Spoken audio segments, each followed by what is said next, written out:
Hello everybody, welcome to Rob's Gaming Table. I'm Rob, and today we are going to play some more Final Girl, the solo-only horror-themed game from Ryder Games, currently in Season 2 on Kickstarter. Links should be in the video description for that business if you want to check it out. We can look at it in a couple minutes live on stream, see how it's doing, and I can update you guys what's happening there. Hello everyone in the live chat. Hello to you watching later. Hello, hello, hello. I have a question, I guess for the live chat and for those watching later. I'm curious, for anyone who's played a few or all of the ones from Season 1, I want to know which box is your favorite. And it can be your favorite box, so which expansion, because I saw this asked in the comments on another video, and I thought, yeah, if I was to recommend one to somebody, I haven't played them all, so I'm not going to do that. But if I was to recommend like the best box, if someone could only try one to start with, which box is the most fun experience? Special rules aside. So if you've played all 5 of the boxes for Final Girl and you have them, you played them, you got them on Kickstarter or retail or whatever, and you played them, which one was the best that you would show somebody else the game with to hook them? I'm curious. So leave that in the comments below if you're watching this later. If you're here live and any of you have played, you know, 2, 3, 4, 5 of these Final Girl boxes, I'm curious which one's the best. I'm probably going to get all of them, but yeah, whenever I can. But yeah, I'm just curious. I personally, so far, I've only played one box. I have not got a chance to play the one I'm playing today. We're playing it today blind live for the first time. Whoa! Will I survive? Probably not. That's why I'm wearing my red shirt today. But I'm just curious. I'm just curious what's the, you know, the best one. You know, from everyone's opinion. So I'm curious. I've only played one, so I can say that one's my favorite. I do like the Friday the 13th theme of that Camp Happy Trails. And it's a good one without the special rules to suggest to a new player. It's the one in the rule book. You don't have to no extra rules. So that's the one I would recommend to start with. But if one of them is like super fun, super awesome, it's worth like replaying over and over again and getting good at too, that could be a reason to recommend that also. So Kanji is in the chat saying Creech Manor is my favorite. Okay. And Happy Trails is best intro. Yeah, but I'm not talking about intro. I'm not talking about the intro. I'm like, if you were to show the game off to somebody and like, you want to show them the coolest part of Final Girl Season 1, you know, which box would you show them? And or bonus, if you're just to buy one box, but also if you're to buy two boxes, which killer and which location, you know, what's your favorite killer and what's your favorite location? What are the two best experiences? And they don't have to be mixed together. It can just be like, you know, if you always like playing Camp Happy Trails over and over again, and then like, for example, Geppetto, in this case, I'm playing Geppetto today, and that's your favorite killer no matter where you play him. I want to know those too. I'm just curious, I don't know what the vibe is out there. I'm not in any Final Girl groups or anything to know like what people are thinking, but I'm just curious for those who've played it, what your thoughts are. Very curious.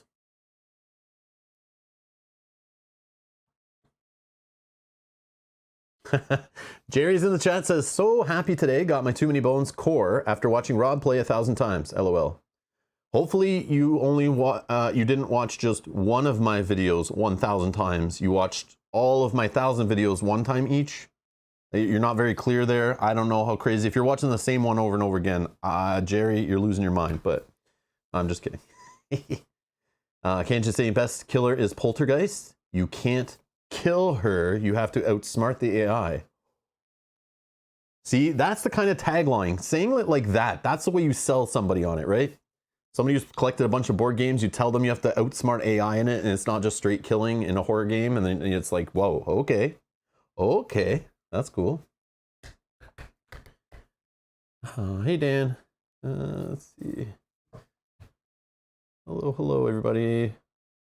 Come on in, come on in. Come on in. Andy said, I wish I'd played. I'm waiting a core box and one FF delivery. I'm assuming you mean feature film delivery. So getting my fix watching you play. Oh, okay. I wish I played. I'm waiting for my core box and one feature film delivery. Okay. Yeah, starting with just the two boxes, right? That makes sense. Yeah. Don't worry. Play some other games. Time will fly. When it shows up, don't worry. It'll still be a great game. Don't worry. Okay. Let's check out on the Kickstarter for this game, which again is linked in the video description. So there's 58 hours to go. 9,760 backers for a solo-only game. Second season. I'm sure people heard about it though. It's like, you know, it did that whole thing, drop season 2 right when people are getting season 1, and the hype's there, the videos are going up, people are talking about it and playing it and reviewing it, blah blah blah. You know, jump on the hype train. 1.6 million US dollars for these little solo games. Again, these little solo games are priced, you know, almost on par with a Cool Mini or Not Miniatures game, but if you collect the all-in pledges and stuff, but that's pretty crazy to have that many backers for this little solo only game. That's pretty good. I don't know how good the first one did, but we can find out of curiosity. Where do we go for that?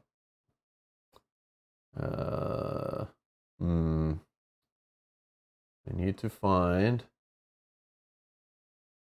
where the heck is who the project's by?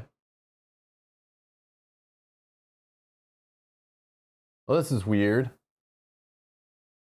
Where the heck's the Ryder Games logo or whatever to click on to see what other games they've made? Whatever. I guess we'll just search up in this box.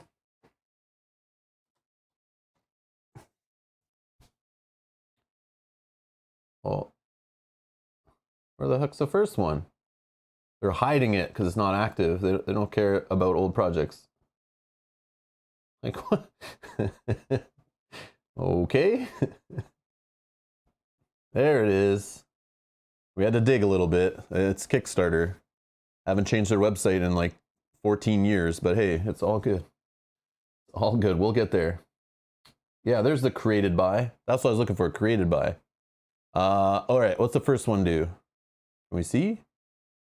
It had almost 5,000 backers and almost raised 500,000. Holy crap. So it's done like 4 times as good for money. So what that tells you, it's basically double the backers, but, or I guess 3 times the money-ish, which tells you people are getting in on it this time in larger numbers, but some of them are just getting season 2 stuff that got season 1, but then even more people are getting in and getting season 1 stuff or getting all of it, which is a higher money amount. So less backers, you know, the backers to money ratio, what do they call that again? Average, it's like average something per consumer something when you're like trying to get your subscription fees up, that kind of thing. As a company, there's a name for that, but like AR something average. I forget what it's called in business, but anyways, yeah. So obviously now they're making more money per person. That's because there's more content, more people getting in, trying to get the first round. That's cool. That's cool.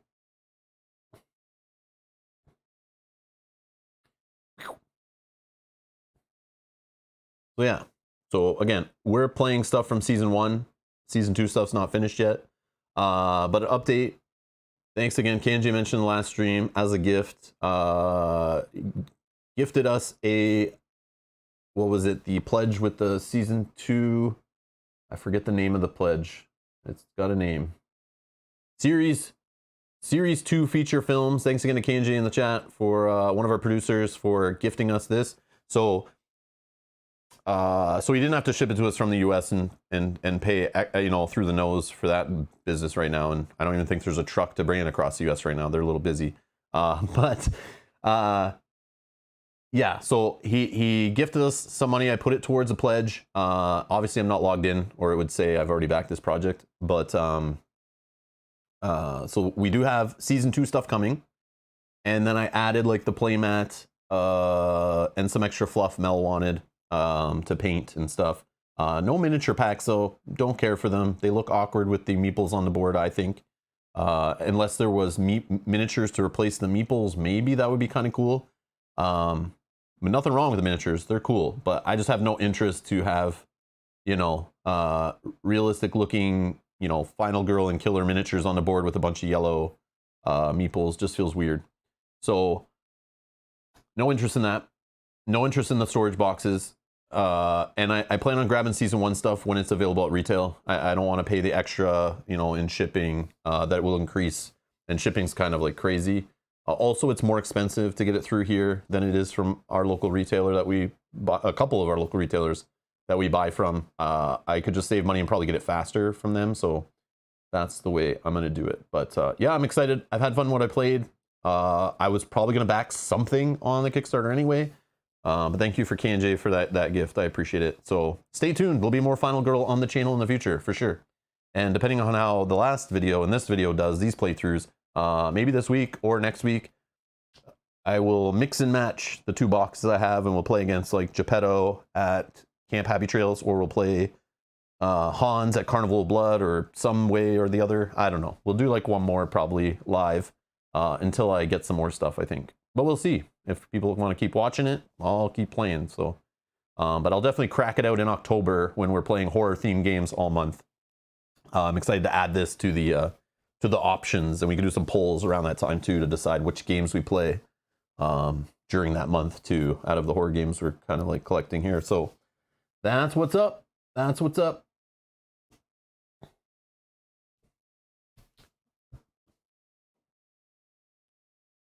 Dan says, just FYI, you made me go all in on this one.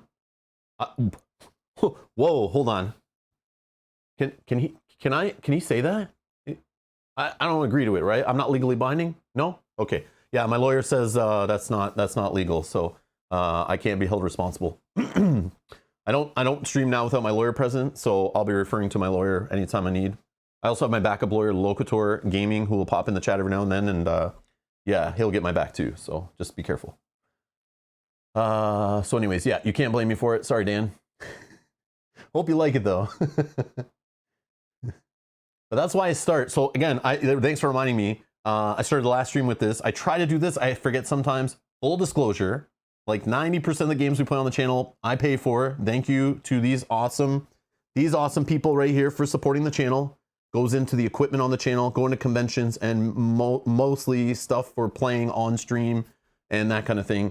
Buying games. I'm like you. I spend money. I only have so much money I can spend on this hobby.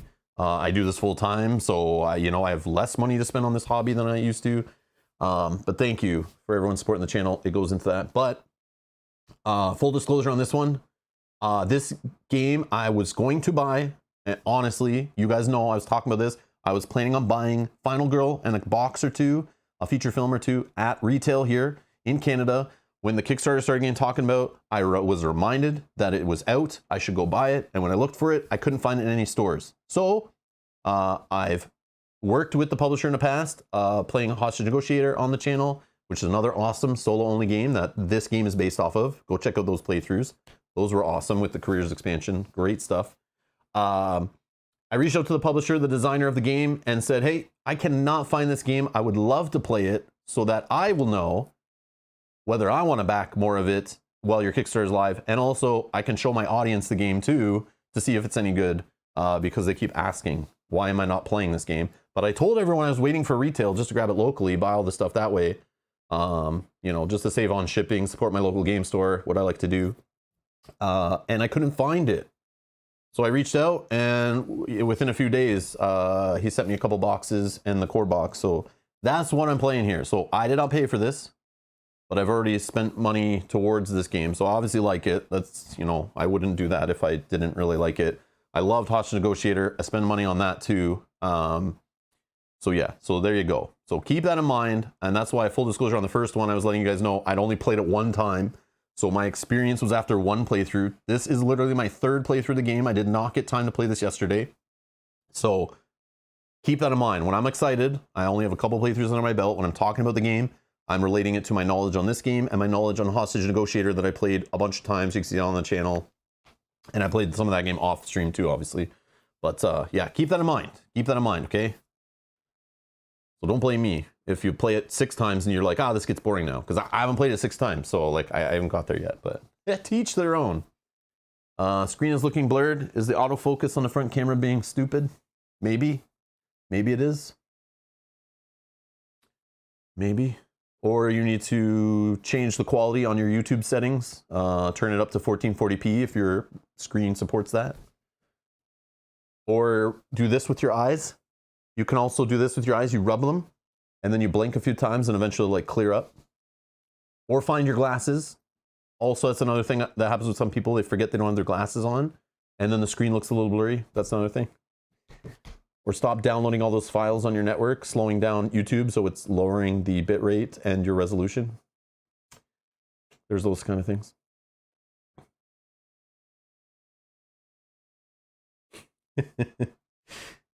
Okay, Kate, yes, I wanted some of those fluff things too, But yeah, I couldn't justify buying like a vehicle pack and miniature packs and stuff and like, here, Mel, more to paint.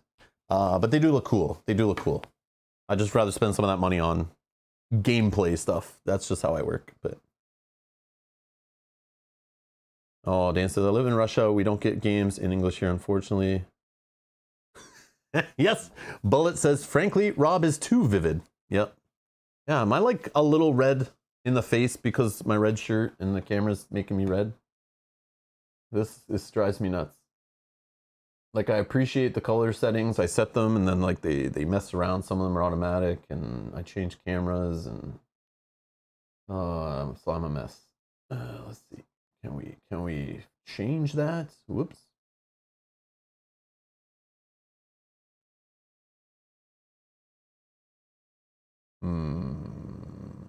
Nope.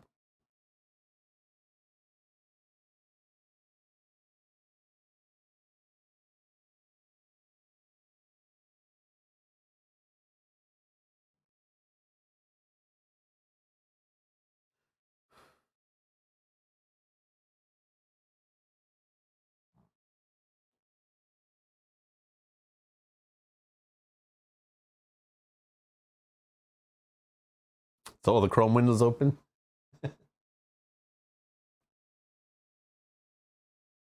I don't know. Maybe that's better. I don't know. I don't know. Okay. Maybe I'm not as vivid anymore.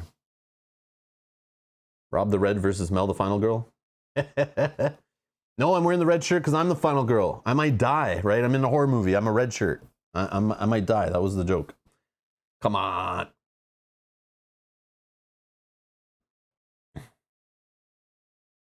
Yeah, there's the talk in the chat. Like I see Michael, average return on investment. Yeah, that's something I was talking about too. Like it's a solo only game. Yes, I play games solo. I sometimes have to learn them before I teach them. But do I prefer to play games solo? No. No. And I'll be honest, I never thought of really playing games solo too much. Whenever I did them, it was out of necessity because I wanted to play a game. I was on a night shift or something. No one was around. I was bored out of my mind. So I played games to pass the time. But if I'm at home, I have an awesome wife. I have a child who I used to be able to convince more often to play games with me. I had people to play with. I had friends that used to live nearby that would play, but since they've moved away or have families and stuff, so can't play as often. But that's fine. What I have now is once I started streaming full time, I realized, wait, if I want to play in the daytime, there's solo games to play, and there's people who will join in and play along or keep me company, and we have some fun while I play solo.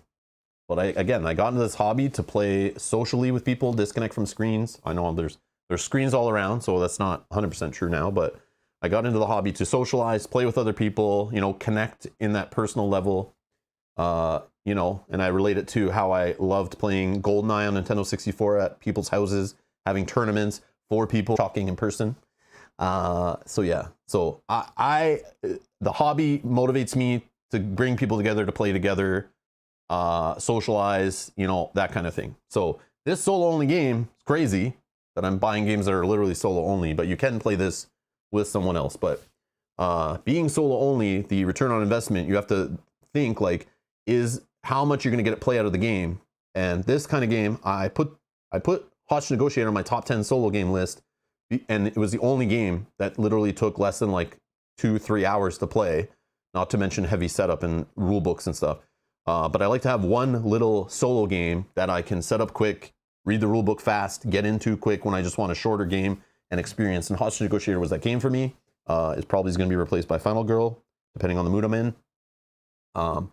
But yeah, the amount of cost you could spend on this versus another game that then you could divide the cost up by 3 other players around the table or 1 other player around the table. Obviously, a multiplayer game, if you're playing it a lot with multiplayer, you start getting heavy return on the investment because you're now adding that entertainment dollar to multiple people's time. And a solo game, you don't get that, right? So every dollar you spend on it, you are responsible. It's your entertainment. So it's probably, depending on how much you play it, a little more expensive of an entertainment dollar versus other board games that, you know. But again, if you solo only game, all your board games, it's apples to apples with that math, right? But yeah, just keep that in mind. When I look at games like this, it's like I'm thinking of that. Like I can't play with my daughter, I can't play with my wife, I can't play with my friends. It's just me playing it on stream or by myself when no one's around and I really want to play a game. So yeah, so just keep that in mind when I'm talking about games. It's like I'm not coming at it from like a solo perspective.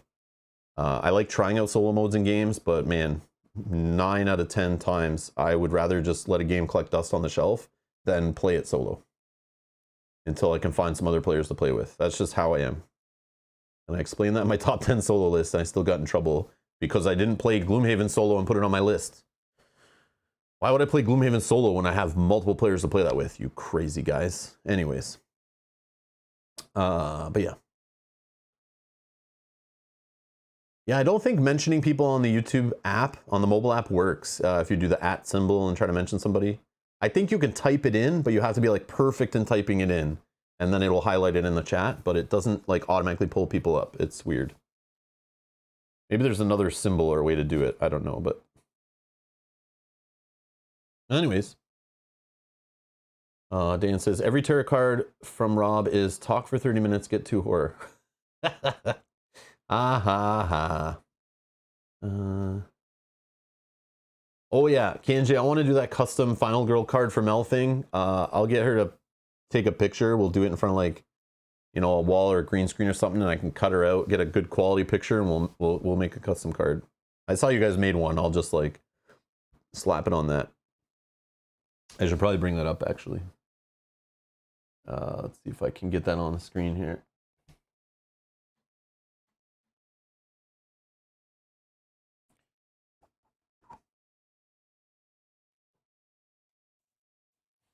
Mm-hmm.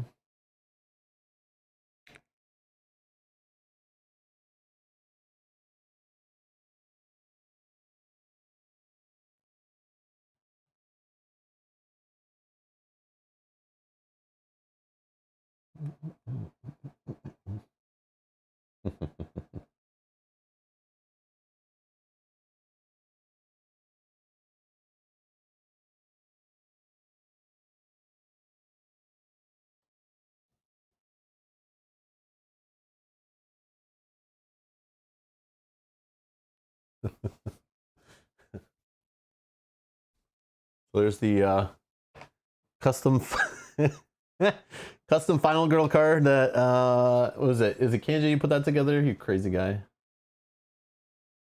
Remember that was like I was looking at that Jeremiah.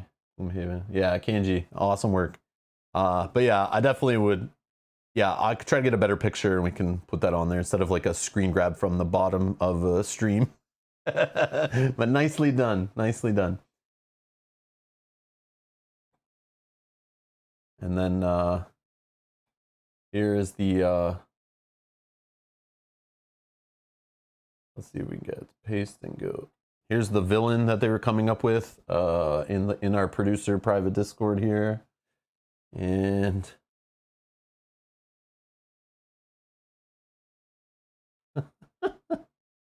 yeah. Funny stuff. Anyways. Good times, good times.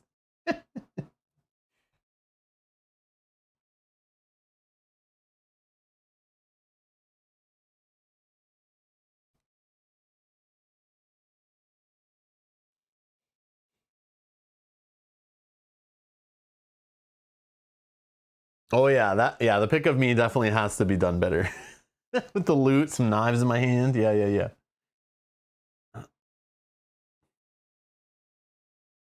All right, let's get to some game. I think enough people showed up. We've bought enough time for everyone to get their notifications and slip on in the chat and stuff.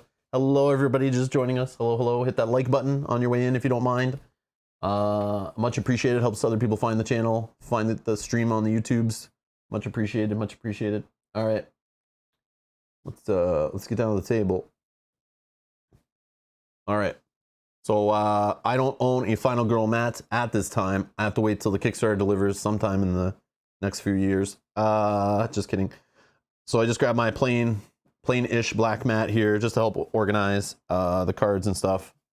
So that's what's hiding under there. That's what looks different. Also, we'll be talking about these guys in a sec. But there are some puppets that come with Geppetto. They're on little tokens. I guess these could be miniatures, probably. I didn't really look at the miniature pack to know. I assume there's a miniature upgrade or a token upgrade for these guys. But these little puppets, they kind of suck because they look just like traps and they're very dark. So yeah, so I want to be able to tell them apart on the board, and I feel like they should have their own meeples. I feel like that's a big fail. I don't know why these guys didn't come as little tiny meeples. I think that'd be hilarious. So many games have little tiny meeples. So I'm not going to use those tokens. I'm going to do my own little thing. Because, of course, if you're a hardcore board gamer, you have a bag of spare meeples lying around. Of course you do. Don't say you don't. You do. So I'm going to use 3 little blue meeples, which should stand out on the board. Could help us as we're playing to kind of see them on the board better and not get them mixed up with traps and stuff. Because there are traps in this scenario, in this location, by the way. So yeah, so now we can tell, you know, victims, we have our puppets, and we have our killer, you know, and then we have our final girl. Okay, so there's our little happy meeple family for today's episode. So just keep that in mind. These blue meeples did not come with the game. They're normally tokens. This is a retail copy, I believe. I would assume, since I don't have like miniatures and stuff, but just keep that in mind, okay? Okay. Just helps for video, I think. I don't care about the tokens playing normally, but just on video, it'll be easier to see what's where, and then I don't have to keep picking up the tokens to show you guys they're not traps, or the traps are not the puppets. So I'll explain how those work. But first things first, we're gonna pick today from the 2 final girls that are included in the Carnival of Blood / Geppetto feature film called Carnage at the Carnival, okay? So that's what we're focused on today. I'm not mixing and matching anything yet. I'm just gonna pretend like we only own this box. We're gonna pull from these ones. So here they are, and what I'm gonna do is you guys are gonna decide which one I'm gonna play with today.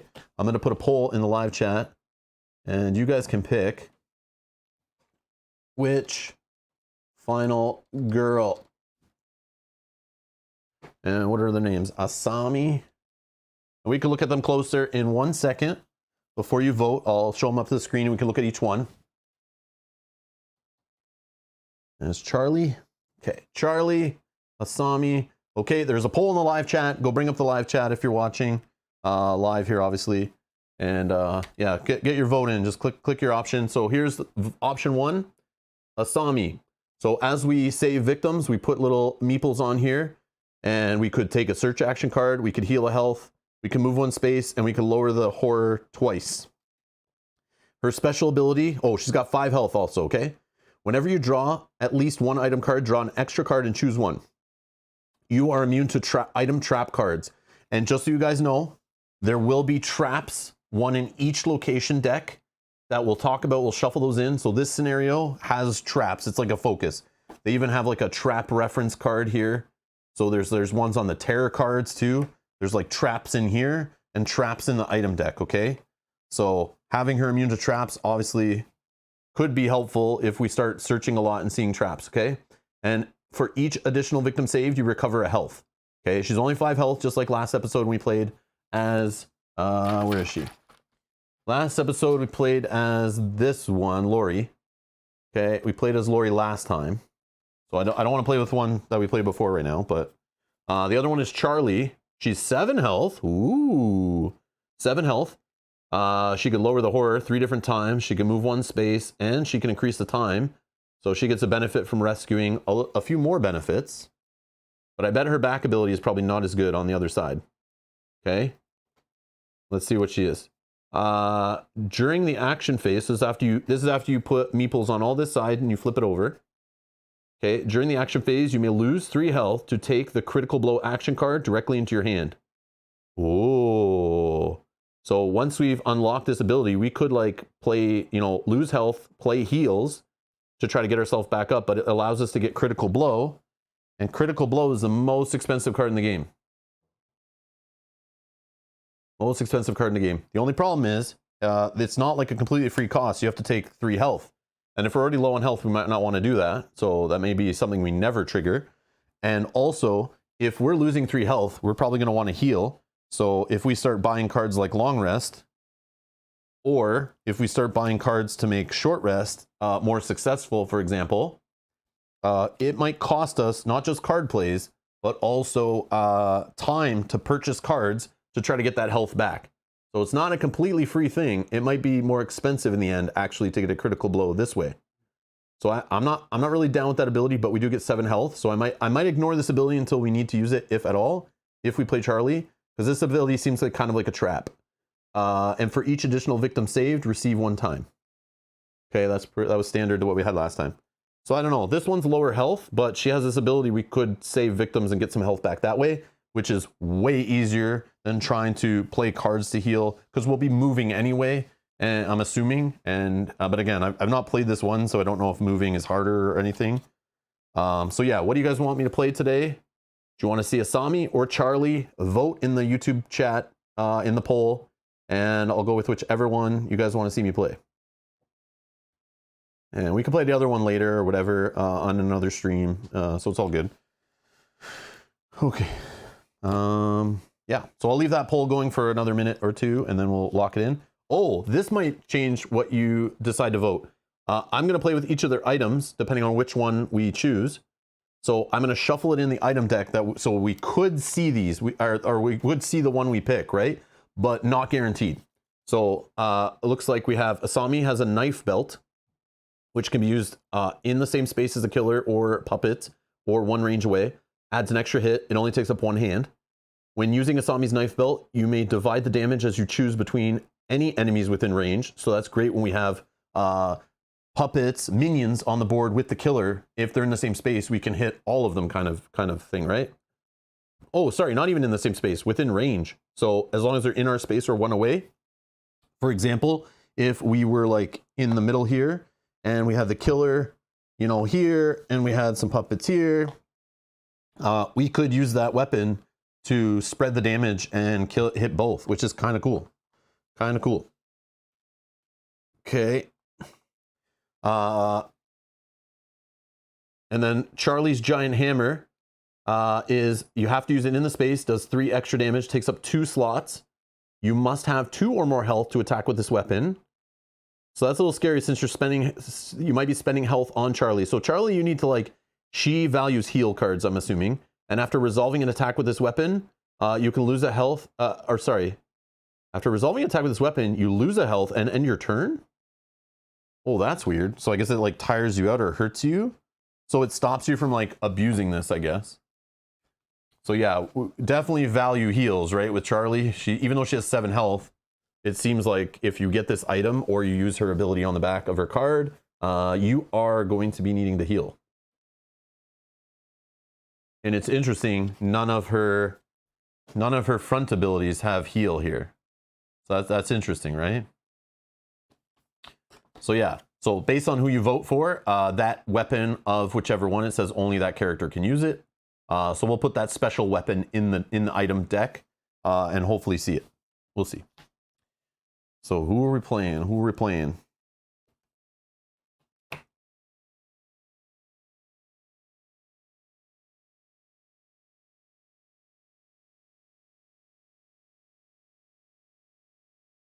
It's 6 damage with a crit, so she can get it for free.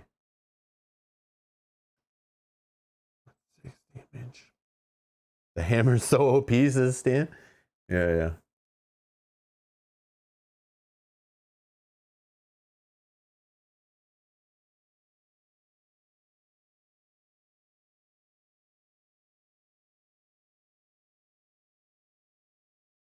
Okay, let's close up the poll.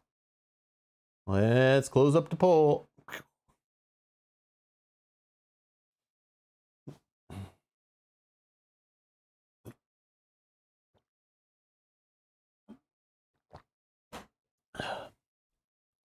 So it looks like Charlie won the vote with 61%. Thank you everyone that voted. Much appreciated. Much appreciated. So you're playing with Charlie today. I'm assuming it's because she looks more badass, right? Yeah. All right, let's do it. Okay. Sorry, Asami. We'll play with you another day. All right. So that means Charlie's giant hammer. I'm going to... Now, I know there's a special setup with these, but I'm going to start the item pile off with this. And I think because we're putting 3 in there, we can look at the special rules.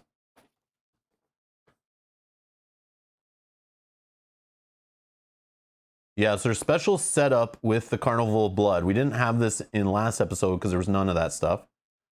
Set up the game as normal with the following changes. So we set the 3 item trap cards aside, shuffle the remaining item cards, deal out 3 decks of 2, face down, and randomly add 1 trap card to each deck, shuffle those up, then deal out 1 item face up on the top of each one. Okay, and we'll make sure, so that means we only need 6, we need 9. Is that right? No, 8, 6, 7, 8. We need 8 item cards, right? 8 item cards plus the 3 traps. And then so what we'll do is make this one of the 8 regular items we're going to put in, which you can do as an optional rule so it makes it more chance we'll see this, you know, so it's actually going to be in the game possibly, like it's in the decks, you know. So 1, oh yeah, I'll shuffle this.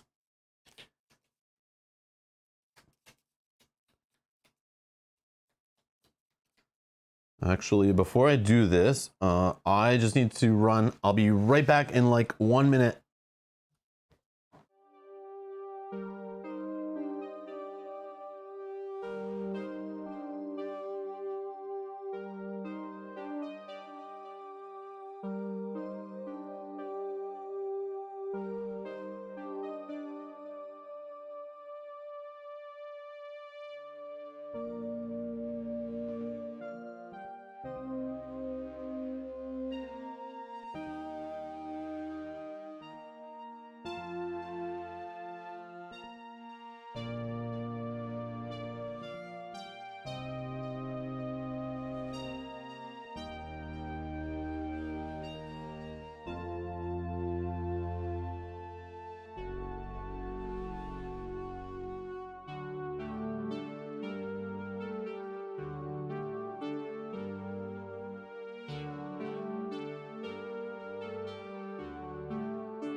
Read the last step, sorry. When finished, you'll have 3 item decks of 4 cards, each with an item trap inside. Okay. Okay. All right. So this is our hammer. So we're going to have this in the deck. Let's shuffle up these. Okay. Love shuffling tiny cards. All right. So we need 1, 2, 3, 4, 5, 6, 7. So there should be 8 here. Let's throw those by the side. 4, 5, 6, 7, 8. So then out of these, I'll shuffle these. There's also setup on the back, which we'll go over. Not setup, special rules that we'll go over that are for this scenario and for the killer. Geppetto, we'll talk about minions and all that stuff and all the special rules, okay? So we'll get there. No rush, no rush. Oh, is it 9 I need? 9, 10, 11, 12. Yeah, I need 12, duh. Okay, one more. Yeah, I for some reason can't count, and this is not going to be great today if I'm having trouble adding 3 to a number to come up with 12. Oh, man. Yeah, it's... Yes, I'm being dumb. Okay. All right, here's the 3 traps. So we have a hidden cobra. It's a trap! The hidden cobra strikes you. Put this next to your final girl card. During upkeep, you lose a health. Next time you recover health, you must instead discard this card. So this guy like blocks you. He's like poisoning you. It's like poison in Gloomhaven. You gotta heal and get rid of this, and you don't really heal anything. Knockout gas. It's a trap. Knockout gas blasts you in the face as you search. You fall asleep. Immediately end the action phase and set the time marker to 0. Recover 1 health from a good rest. Wow, that's filthy. And then there's a steel bear trap. It's a trap. A bear trap clamps down on you as you search. Lose 1 health. You may spend 2 time to remove the trap from your leg and cannot move again until you do so. Wow. I already was frustrated trying to find good things while searching. This just makes it like searching. I don't want to do it even more. This is crazy. Okay, so what we're going to do is we're going to take 2 from here, 2 for here, 2 for here. Okay. Then we take these, 1 in each one. Okay.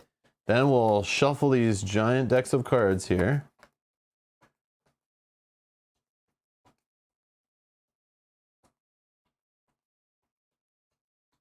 Okay. Then we'll shuffle this one. Yeah, the steel trap's the least horrible one, but it still sucks. Like, there's rules to it that even if we look at like the top 2 cards, we have an amazing search, right? We get 2 successes, amazing search. We still could draw into one of these and we have to resolve it before taking the item. You still can take the other item, but it just reduces your options of finding something cool, and it like punishes you for searching. It's crazy. I don't know. It's like a balance thing of some kind. This must have really good events. This must have really gentle events, like, or very powerful events for us, because that's the only way I can see it. Like, unless they're trying to make each location different difficulty levels, and this is just like higher on the chart. But I didn't notice anything about difficulty. Maybe it was on the back of the box or something, or on the back of the board, I should say. But yeah. So the fact that they're doing this to the item deck, I think these events, or the tarot cards, maybe the tarot cards aren't as bad. Sure. You suggest rifle shuffling? What is that? Oh, riffle shuffling, like this? But it's like, it's weird with only 3 little tiny cards. I hate doing this with like super small cards. It's not fun. I always drop them. Okay. Then we're putting these on the top, face up. Okay, what do we get? So we got energy drink on the top of the Forest of Horrors, which is right here. Forest of Horrors. Ready to run with the bulls, hunt monsters, and party like a rock star. Discard this during the action phase and choose one of the following. 3 times, remove 1 space. So it looks like they're reusing items in some of these location boxes. But I can tell there's some unique items by that one. Oh, this one's called the Strongman Hammer, which makes sense for being at the carnival. Time to show them who's worthy and play supersized whack-a-mole. Oh, this is not as good as her hammer because you need to have 4 or more health to use it. After resolving an attack with this weapon, same thing. Yeah, it's roughly the same as hers, just not as punishing for the health restriction, right? So we have 2 hammers in here somewhere. Then we got Zappo, the carnival monkey. Such a cute monkey. Oh, is ready to lend a helping hand. You may use Zappo to resolve a search card from up to 2 spaces away. Okay, now we're talking. If you use Zappo and an item trap is revealed, he flees in terror. Ignore the effects of the trap and discard Zappo. Okay, okay, there's something to balance it out. Okay, so they have items in here to balance out the traps. But it sucks if that wasn't in the game or at the bottom of one of the decks and you're hitting traps first anyway, but still, pretty cool. Okay, so we want Zappo. He's at the Things to Astonish down here. And the House of Mirrors is where the hammer is, and that's right here. Okay. Let's find our starting setup. Let's see. Bend the cards, Ron. Bend the card. No! Geppetto doesn't seem to be hitting as hard as Hans at higher blood rage. Oh, yeah, we can look at this. I'll bring it up. Oh, yeah, you guys can see that probably, right? Yeah, he starts moving more pretty quickly, but yeah, he doesn't seem to hit hard. And I noticed he doesn't raise the horror only once here, but he does bring events into play. So that makes me think there's some bad events in there. So it's like pretty bad probably. Maybe my theory of these being good are wrong. Maybe there's just more of them. He's also 8 health, and I think Hans was like 12, I think. We still start at 4 horror with him. So... But to see that the horror is not going to be shooting up here makes me think there's more horror shooting up here. But maybe Hans is themed around horror. Like, I know from playing Hostage Negotiator, some of the hostage takers are very focused on like one aspect of the game, and you know you got to change up your strategy. I feel like Hans is probably focused on the horror increase based on my 2 playthroughs. Yeah, that's what I think. So maybe this guy doesn't raise horror as much, and that would be very okay with me. Very okay with me. But he has minions, so I've never played that. We'll see. Here's our setup locations for the board. Is it still 10 meeples? Is that still the standard for this game too? Yep. 10 victims. Final girl is going to be starting at the Things of Astonishment or whatever. Killer is going to be on the way on the other side. Looks like at some kind of knife throwing thing. Okay. So let's set those up. Killer is here. Final girl is Things to Astonish. And then we need this guy here. Oh yeah, we can lay these down maybe. Oh no, you guys can see them. You guys can see them. 3 of them at the big top. Hanging out at the big top. Woo! Animal cages. Nice. Oh no. Okay. Whoa, hold on. What did I do?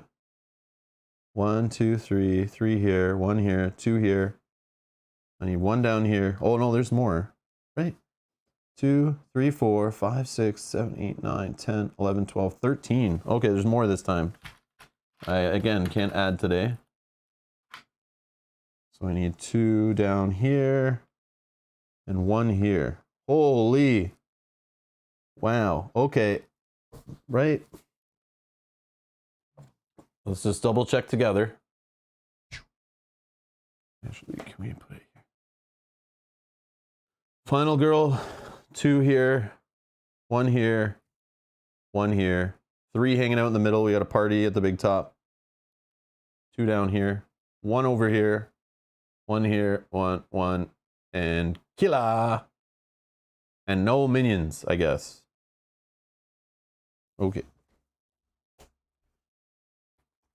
Math 2, Rob 0. I know, I'm like, wow. I did like a quick scan and thought I added up 10, but I obviously did not. His puppet hits for 1 each, up to 3. Okay, we'll look at those in a sec. I don't like Zappo's chances in this scenario, says Bullet. Yeah, me neither. We gotta get Zappo first, though. which may not happen. Okay, let's see what event we start off with here.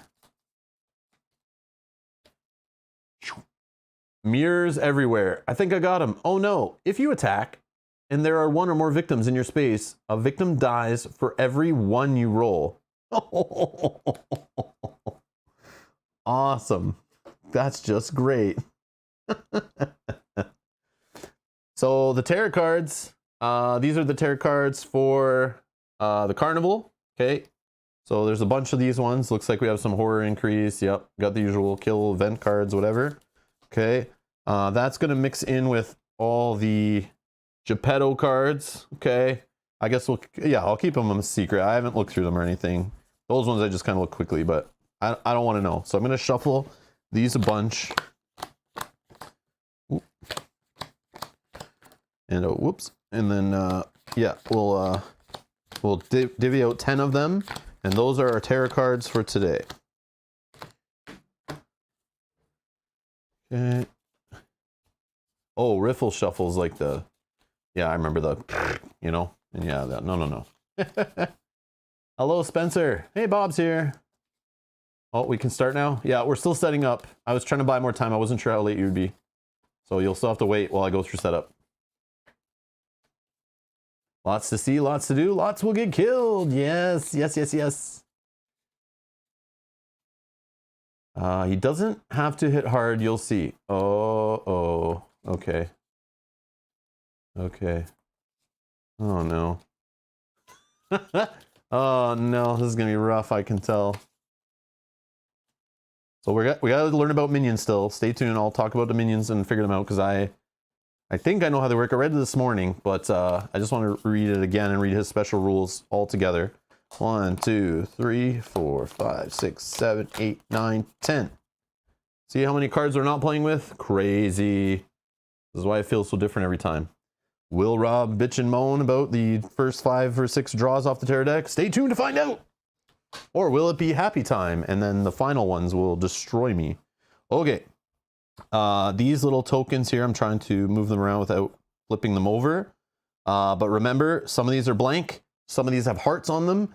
And we will put one for us as our final. I don't know, we can randomize it here. Let's put them in like a row. Is there only that many? 9. Yeah, I only have white ones left in my little box here, unless I knock some around, but I think there's only 9. So let's get a, whatever, some kind of die. D10. Do I have such things? Yeah, this one, right? Yeah, we'll just roll this, and then we'll pick, so we'll go across the top. 1, 2, 3, 4, 5, 6, 7, 8, 9 for the killer. 1, okay, so this one is Geppetto's. So hopefully that's a blank. So when we kill him, we flip it over as his last health, we destroy, and it's blank and we win. If it's 1, 2, or 3 hearts, he's still alive. Oh no, and our turn immediately ends. Or the action, that phase immediately ends. Okay. Now let's go 1 through 8. And we got a 7. So this one here is ours. And the rest, we do not look at them. We don't want to know. We don't want to know if there's any left in play. I'll throw this back in the box. Don't want to know. Don't want. It's part of the fun. It's part of the stress. Driving me nuts. Woo. Okay. We got to set up this guy. So, yeah, you guys can see the Geppetto thing. So we're gonna set up his final act. So it looks like he has a killer ability and a minion ability, or it's a minion. Sorry, minion first, then a killer ability. So M and then K. So it looks like you spawn a puppet, which are the minions. Then they want to go toward their target is the closest victim. Then they move once. We'll look at their movement in a sec. And then it looks like the killer is doing the same thing as Hans for a while, just trying to kill in his space. But obviously tarot cards and stuff can move him around. So we're gonna pick our finale. This one, I guess. Okay, and then we need his dark power. I took out the one that's like got the red border or whatever that you're supposed to play with when you just love punishment. The Epic Dark Power. I took this out, so we're not playing with that on our very first time playing this one.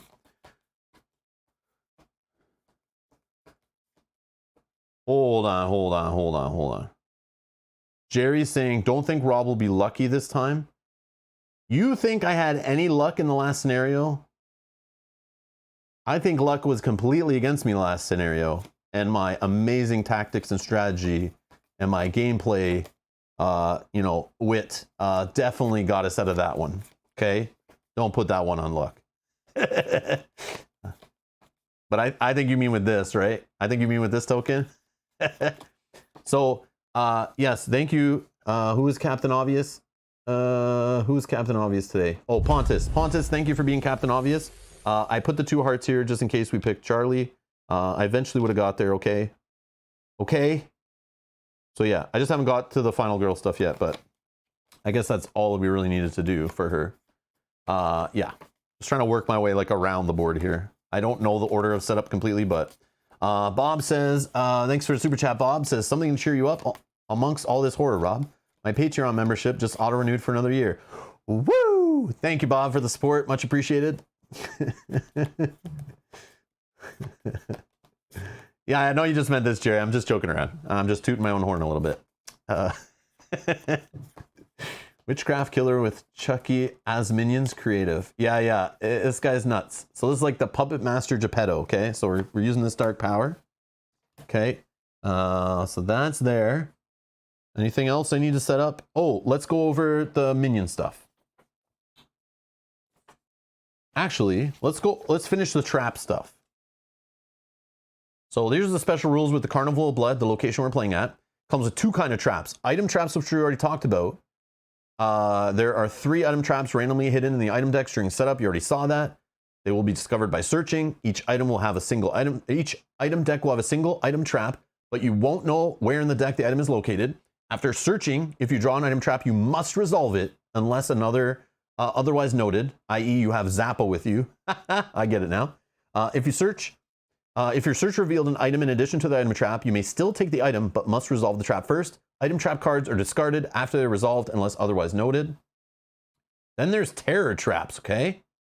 There are 3 terror trap cards in the Carnival of Blood terror deck, which may or may not have made it into our terror deck, okay? But we still should look this up. We'll refer to this if we need to, if we don't see it for another, hour or whatever.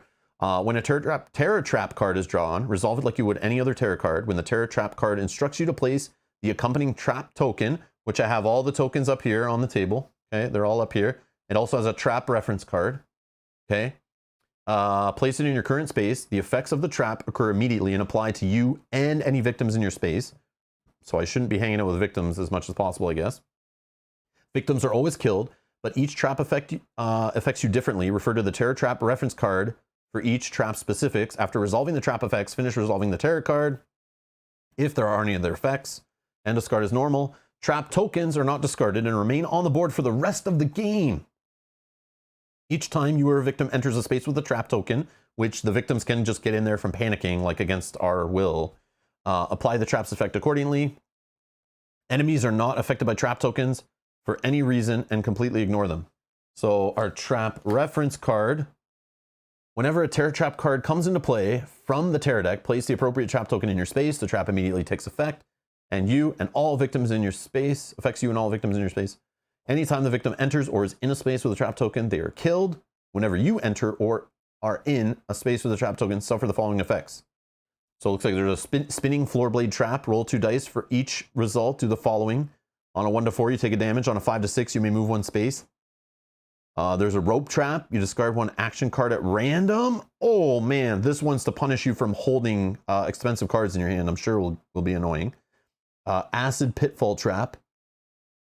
You lose 1 health. I remember effects like this, rope trap in Hotch Negotiator, like totally wrecking my day when I'm holding like expensive cards, and then on that turn I buy some cards to add with it to have like a big amazing turn, and then random discard from hand, and boom, like your whole turn's like wrecked by the wrong card going.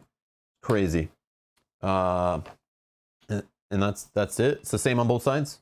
I thought there was more traps, but I guess some of them are for the, yeah, there's only 3 in the terror deck, right? Yeah, those are the terror deck ones. I got it. So we'll just keep that nearby. Okay, then we have Geppetto, our buddy Geppetto. Does he have any special setup? Yes, he does. Place the puppet card next to the killer board. Done.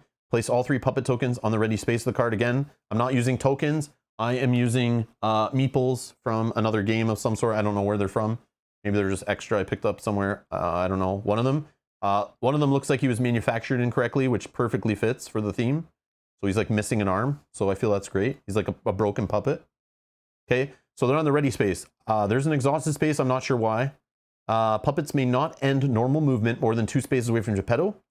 They have 1 health. They attack for 1, and they move based on Geppetto's movement. Okay, that's all you need to know on that card. Is there for reference, reminding us of how they work. But there are special rules for puppets. Puppets are considered minions. It tells us read the minion rules. Okay. But I think it covers everything related to them on here. I don't think you really need to read that. There are 3 total puppets, which is the maximum number that can be on the board and or the puppets card at any time. Each killer phase, up until the finale is revealed, the first step of the minion action line is to spawn a puppet.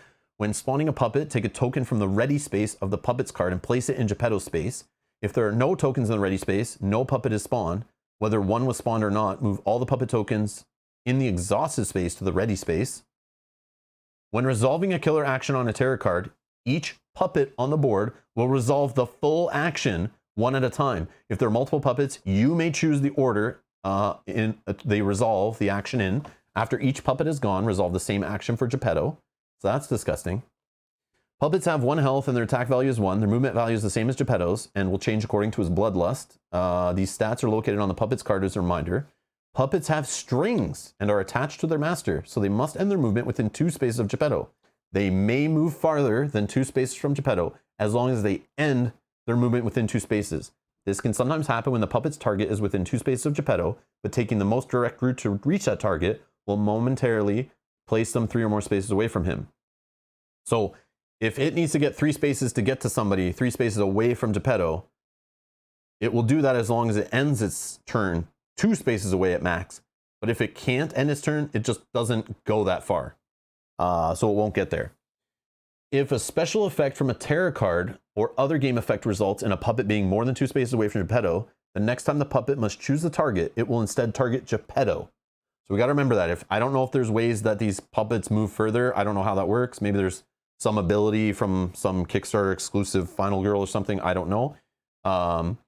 But somehow they can get further away than 2. And if they are in that situation, they'll target him, try to get back to him, attempting to end their movement as soon as it's exactly within 2. So it never goes all the way back to Geppetto. It just gets back within its, barrier or kind of like field of 2 spaces away. And it will stop if it runs out of movement until it gets those 2 spaces away, and it'll try again on the next turn. And then it says when a puppet must stop moving either because further movement would cause it to end more than 2 spaces away, or it was returning to Geppetto and made exactly 2 spaces for him, any additional movement they have is lost. Okay, so that's minions, puppets, whatever. Okay.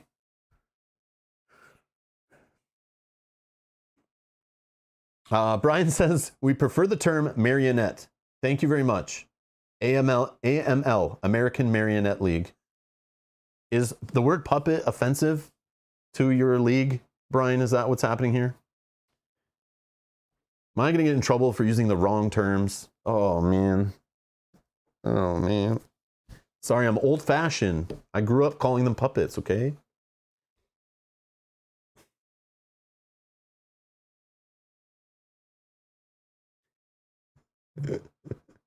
Okay. Hello, Matouche. I'm doing okay so far. I'm sure I won't be doing as good as I play this game, but maybe by the end I'll be happy again. We'll see. We will see.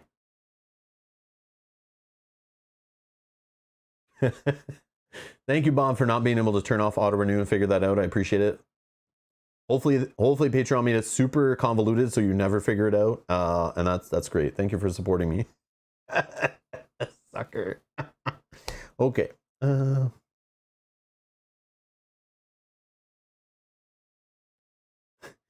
Brian says, yes, we do not say the P word. Oh, okay.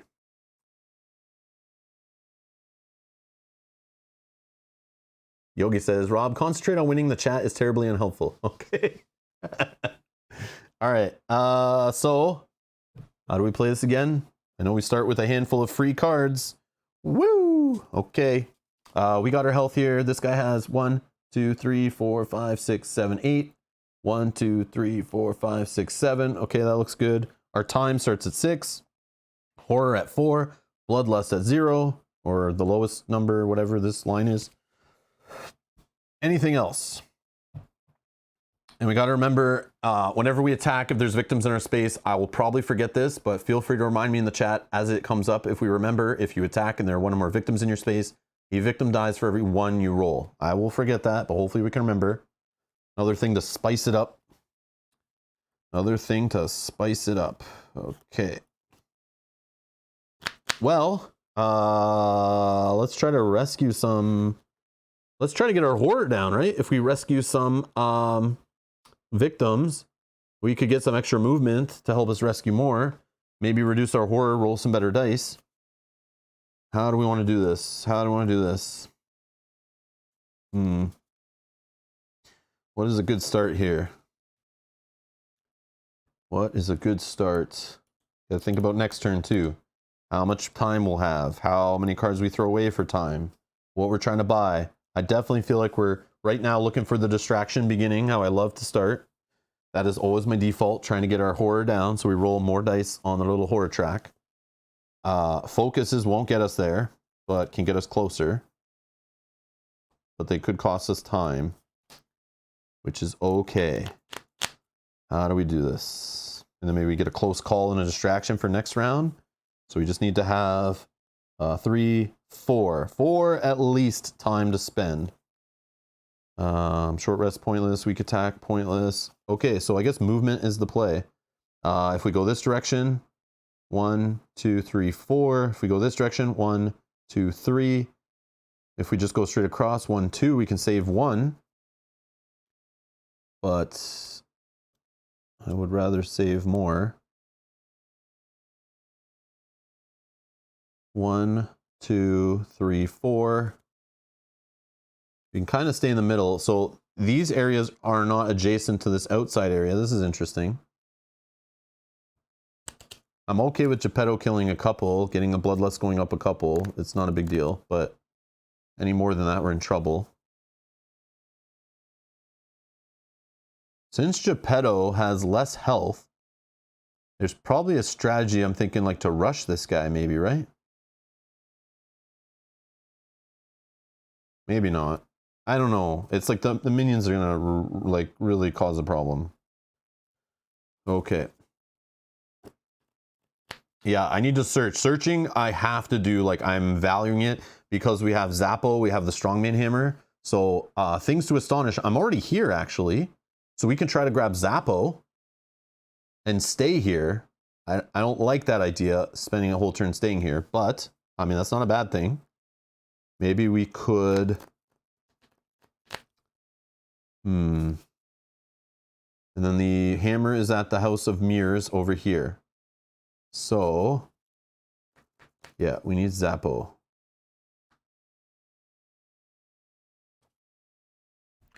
Rescue, search, destroy. What's the blue event card in play? If you attack and there are 1 or more victims in your space, a victim dies for every 1 you roll, which is going to be annoying when there's minions we're trying to kill, right? Okay. Let's just chill here. We're going to play some focus turns. Let's just play some focus. Focus. Rolling 2. Trying to drop our horror. We got a 1. So horror goes down 1. And we lose 1 time. Let's try another one.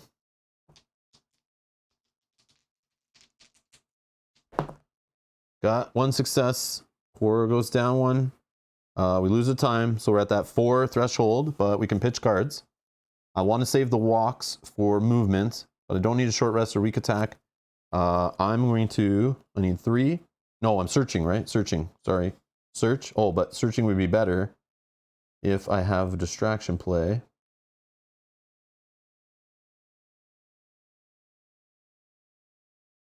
Oh, distraction. Search. I could do distraction and search next turn. So 3, 4, 5, 6, 7. If I had 7 would be really good. Pitch 3, go up to 7. I'll hold a walk, I guess. Okay, that's my turn, done. I want to make sure I don't skip any phases, so I'm going to look at the back of this off screen here. So I get in the flow again. All right, so we're going to planning phase. We're purchasing. And we already know what we're purchasing. 2 close calls. 1, 2, 3, 4, 5, 6, 7. So distraction and search. Going back to 6. Putting these all in the free pile here. Okay. And then we go to resolve the killer action. So we're spawning a puppet. Goes in Geppetto's space. Okay, so we get a little blue meeples. And then the puppet will focus on the closest, which is either the Forest of Horrors or this place. I don't know which one. I don't know. Maybe it wants to grab the one by the exit that's trying to escape. I don't know. I'll just pick that one. Pick the worst option, I guess. I don't know if that is the worst. I don't want to sit here going through an analysis paralysis trying to figure out what the worst option is for me, but we'll just say that. Keep it moving. Okay. And then where was I? Okay, that was these guys' movement. Then Geppetto will try to kill in his space. Nobody's there. Okay, tarot card.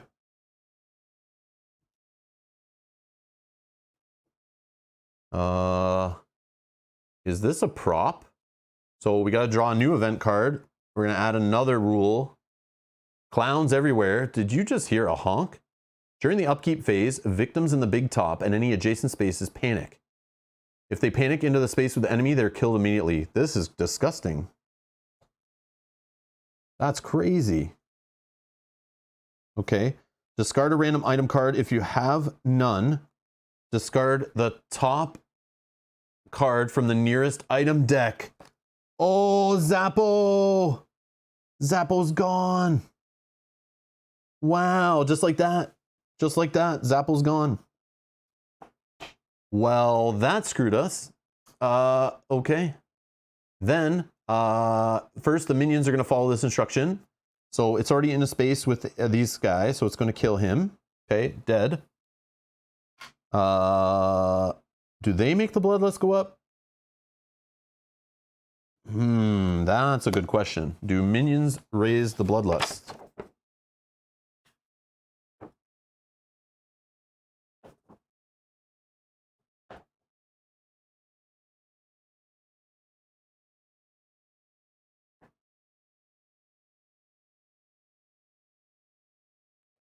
I feel like they do, right? Because it says attack when attacking. Oh, attacking a minion. Sorry, that's different.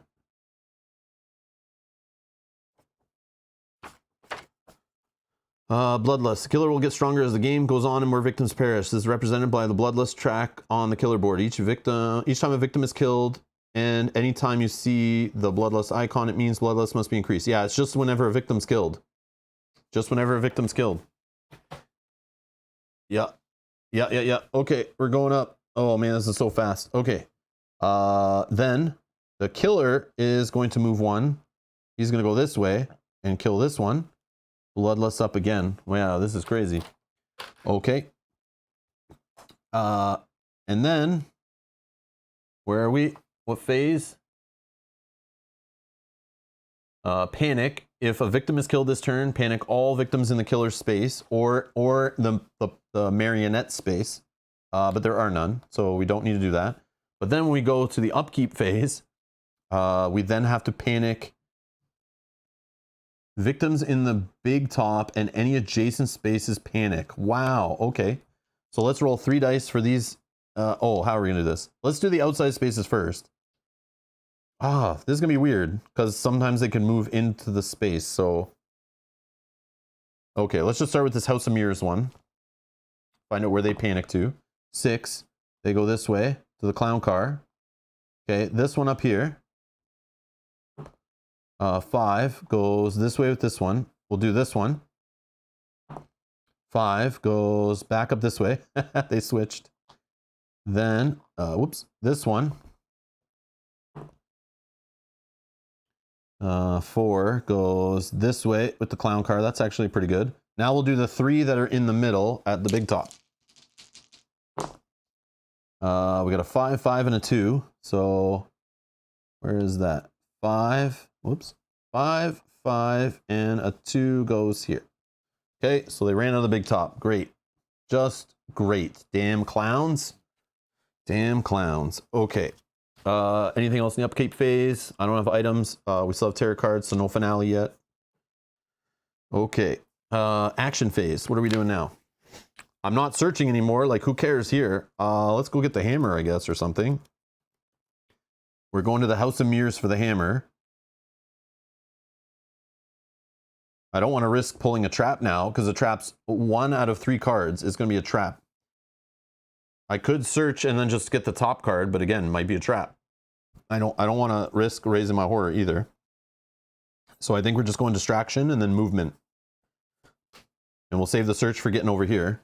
Maybe we can get here quick and save. We could save 4 right now, right? Really easy. Well, not easy. I have to do very good at a walk, but I really wish I took a sprint instead of a search, but I didn't know this was going to screw us so hard, but that's fine. Okay, distraction. Distraction. Get that horror down. We want to roll more dice. 1 success. We could make it 2. But I don't know if that's worth the 2 cards. I'm going to say no. So we'll just reduce it by 1. We're now rolling 3 dice, and we gain 1 time. Beautiful. Beautiful, beautiful, beautiful. Okay. Then we are going to do a walk. We need the 2 movement. We want double successes. So we'll re-roll if we need, or pitch 2 cards if we need. 2 successes, 3 dice. Come on, come on, come on. Should be no problem, right? No problem. Boom. All right. So we get to move 2 spaces. I'll bring these 2 victims with me over to the clown car. Okay. I got to lose 1 time. And then I'm going to save all 4, I think. Yeah, why not, right? Save all 4. Get them off the board. Okay. Oh, we got a new subscriber. Blubberbot? Doesn't sound like a real person. Thank you for subscribing. I welcome androids here too. Even ones that have blubber. Thank you for subscribing.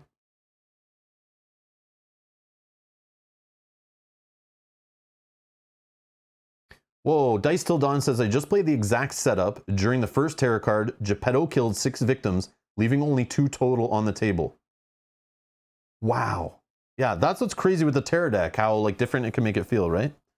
Okay, so let's lower our horror once. Let's gain 2 time. Let's move 1 space. Where do we want to go?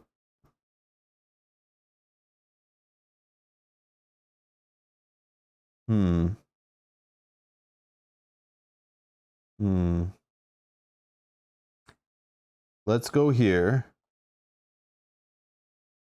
No, we need to get the hammer, I think. Let's do that while we're here. Let's move 1 here. And then we could just get lower horror again, which will give us an extra time. And then we can just search where we are. Yeah, let's do that. 1 more time, going up to 9. Okay, that was great. Okay, let's search. 3 dice. Okay, we got our 2 successes. So take the 2 top item cards in your space and choose 1. Place the other one top face up or underneath face down, and this will lose us a time. Okay, so I spent the time already. So we strongman hammer. Hold on. In this game, I can choose to spend less successes, right? I forget. I can't remember in Hotch Negotiator either. If I get enough successes, can I not choose to just spend 1? I feel like that's a thing in this game, but I can't remember. Somebody let me know, because I don't want to look at more items. Because of the traps, I actually just want 1 success, and I'll still lose the same time. but like I don't want to draw into a trap. I mean, there could be other amazing items, but I want to avoid traps, I think, this early. Especially if they stay on the board and affect me the whole game. Like, I'd rather see them later. Or not at all. Does anyone know? Let's check here. Where is my mousey? Alright, let's see. Let's see if I can find it while you guys are getting the delays. Let me know in the chat.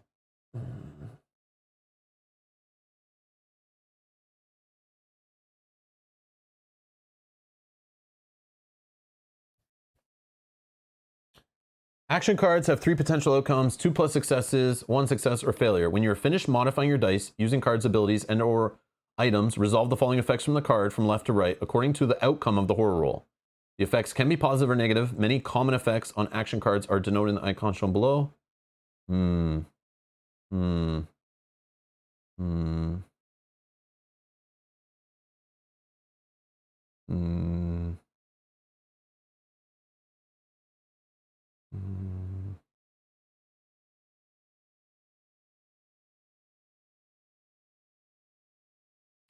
I don't know. I don't know. Maybe that's not a thing. Where are horror rolls? What page? What page? Let's check. Let's see if horror rolls describe something like that. Horror rolls, page 10.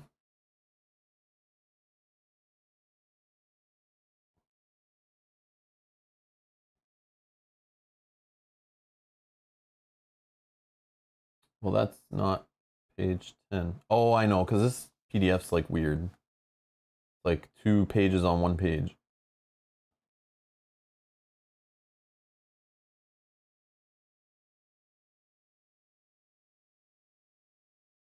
I don't know. I don't know. Is it answered on page 10? I'm not seeing it, right? I don't think you can do it based on how that's written, but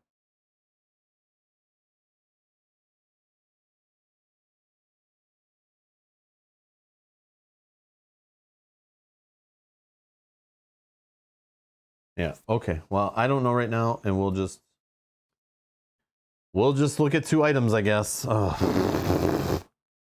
Take the top 2 item cards at your space and choose one. Okay, let's do it. Let's choose. If anyone knows in the future, if there's like FAQ or a Board Game Geek entry, leave it in the comments below. Might help other people playing the game. Yeah, we got a trap. See, this is why I didn't want to do it. Oh my god. I could have re-rolled dice, I guess, to try to purposely not do it, but I don't want to waste cards either. Well, we have to do the Cobra. Put this next to your final girl card. During upkeep, we lose a health. But the next time we recover, we can discard this card instead. So stupid. Okay. Okay. All right. All right. But we get the hammer. So again, the hammer is we have to be in the space with whoever we're attacking. It gives us 3 bonus if we're attacking with another card. It takes up 2 hand slots. You must have 4 or more health to attack with a strong man hammer. It cannot be carried in your backpack. After resolving an attack with this weapon, lose a health and end your turn. Okay, so we only get to use it once per round or turn or whatever. Or I guess end the phase. We can use it on these retaliate cards, right? So we could use it twice around, I guess. But we'd still lose a health for it. Did I lose the time? I think I lost the time, right? I gained 1 time from here.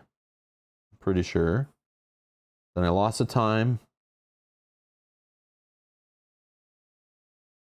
I don't know. I don't know if I lost the time for the search, but I'll just lose 1. I don't know.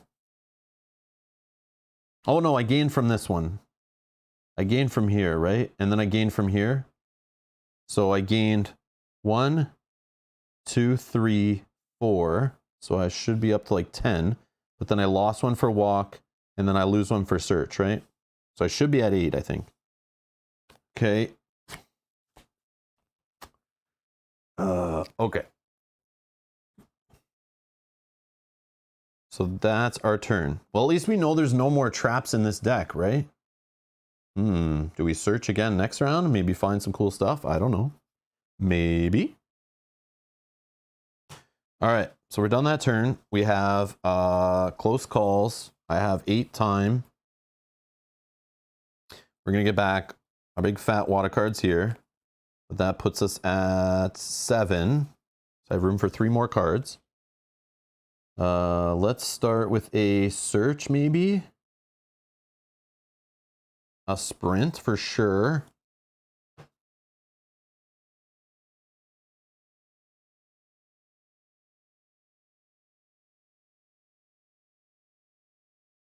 I go for an improvise. Maybe I do 2 sprints and we try just save some victims. Search, sprint, sprint is the play. I got tons of cards to pitch. Oh yeah, we want a short rest to get rid of the Cobra. We got walk. We don't care about focuses. We can pitch those. Yeah. So that's 2, 3, 4, 5, 6. 6 cards. Or 6 costs. So that brings us down to 2. We can spend 1, 2, 3, 4, 5, 6, 7, 8, 9, 10. But we can spend 2 more on like a guard and just leave behind like a focus. Yeah, let's do that. Let's spend our money. We'll leave a focus in there to grab back on the next turn. So we have 1, 2, 3, 6, 7, 8, 9, 10. We spent 1, 2, 3, 4, 5, 6, 7, 8. Right, right.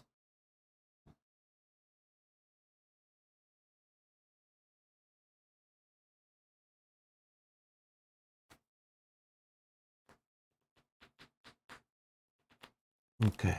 Thank you, Michael. Okay. So then these will go back. Walk, distraction, and search somewhere like this. I don't know how I had it. Okay. Feeling good, feeling good. Okay. Now that was we gotta reset this back to 6. Put our cards back, resolve the killer stuff. So we spawn another marionette in the space with Geppetto. It wants to move to these guys. And then this guy will try to kill, but nobody's in the Forest of Horrors. I'm worried right here though.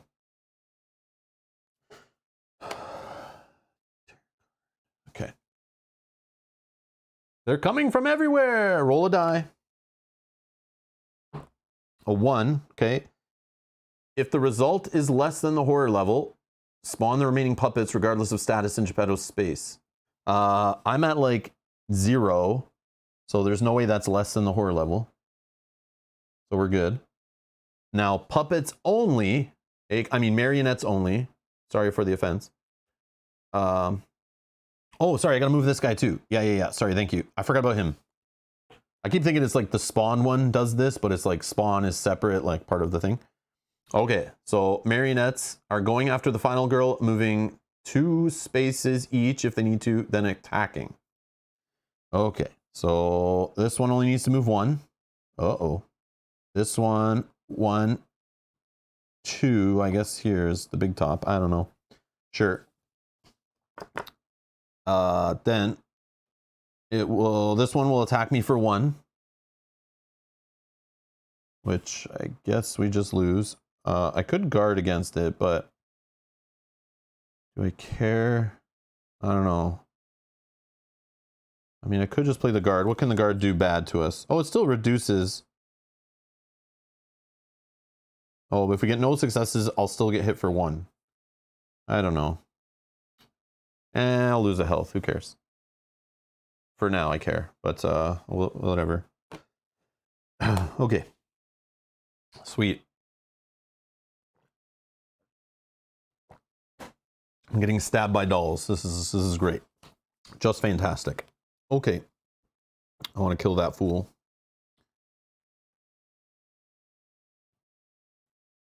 Oh, sorry. Thank you. The 2 spaces away thing. Thank you. This guy was up here. So this guy can't move? Yeah, sorry. The adjacency stuff on this map, it's messing with me. I forgot about that rule too. Okay. So sorry. This one that was already 2 away, wants to move, but can't, right? Because he is 1, 2. He can't get further. He won't come back. I think he just stops there, right?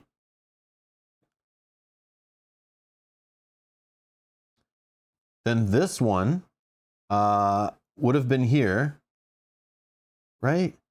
It would have moved here. But then when it going after the final girl, it could only get to here. Because that's 1, 2 away. Thank you. I forgot about the puppet string little ability thing. Yeah, I got to keep remembering they end their turn within 2 spaces. I don't think this one can do any movement because he can't stay within 2 spaces, so I don't think he even tries. Because he definitely couldn't for this one. And then this card comes up separate, and it's still the same problem.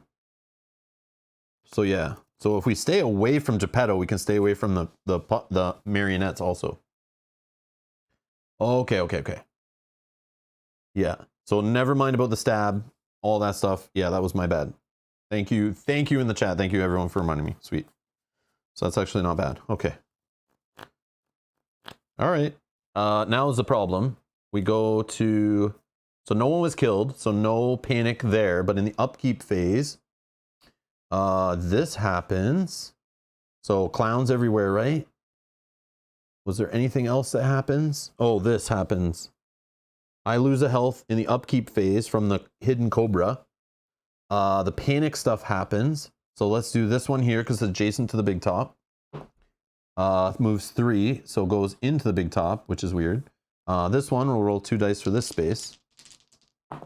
What do we get? A 2 and a 4. So 4 goes into the big top. A 2 goes to the things to astonish. Okay. So if I can do 1, 2, 3 move, I can get these guys out. Or I can do a kind of a longer play and go move here. Try to bring them along to here, but then I gotta leave people behind and yeah, I don't know. I don't know. These 2 are down here are toast. Like, I don't know what I'm gonna do about them, but maybe I can save these ones instead because they're more of a threat. Or more in danger.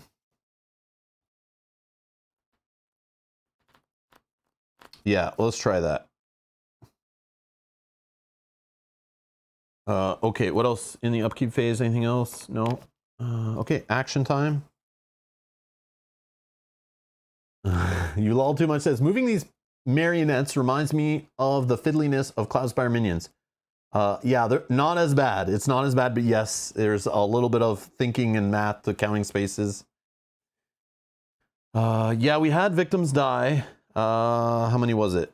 We've saved 4, 5, 6, 7, 8, 9, 10, 11. So we've had 1 die only? I guess we should put the ones we kill. Like, let's put them on this board or something, right? Or was it 13? We've had 2 die, maybe? Now let's count again and see. 1, 2, 3, 4, 5, 6, 7, 8, 9, 10, 11, 12, 13. So we had 2 die. 2 die by Geppetto. That's his body count. Save 2 more and unlock Super Saiyan. Oh yeah, she's immune to traps, right? On the other side. No, she's not. That was the other one. Never mind. Critical blow time. I see. Yeah, I forgot already.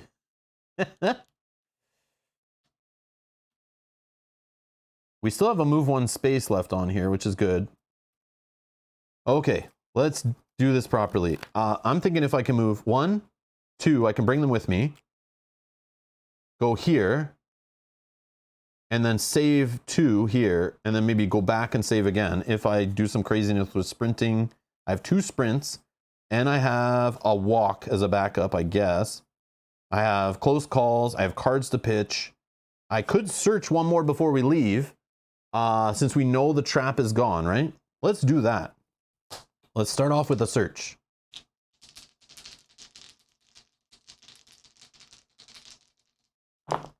We got 1 success. That's great. Take the top item card in our space. Lose the time. Great.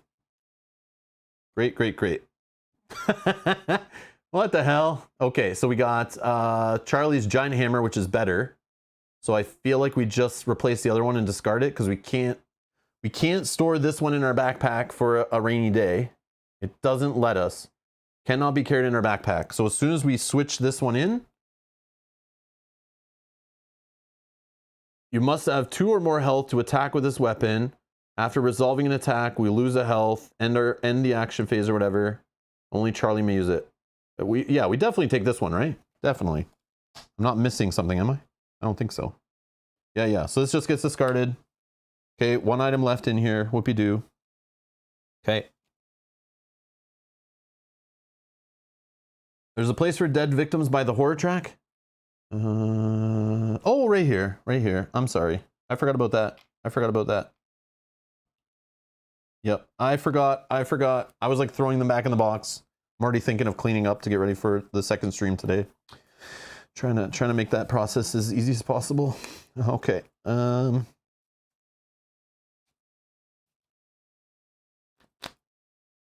Can I throw it at Geppetto? I don't know. I would like to.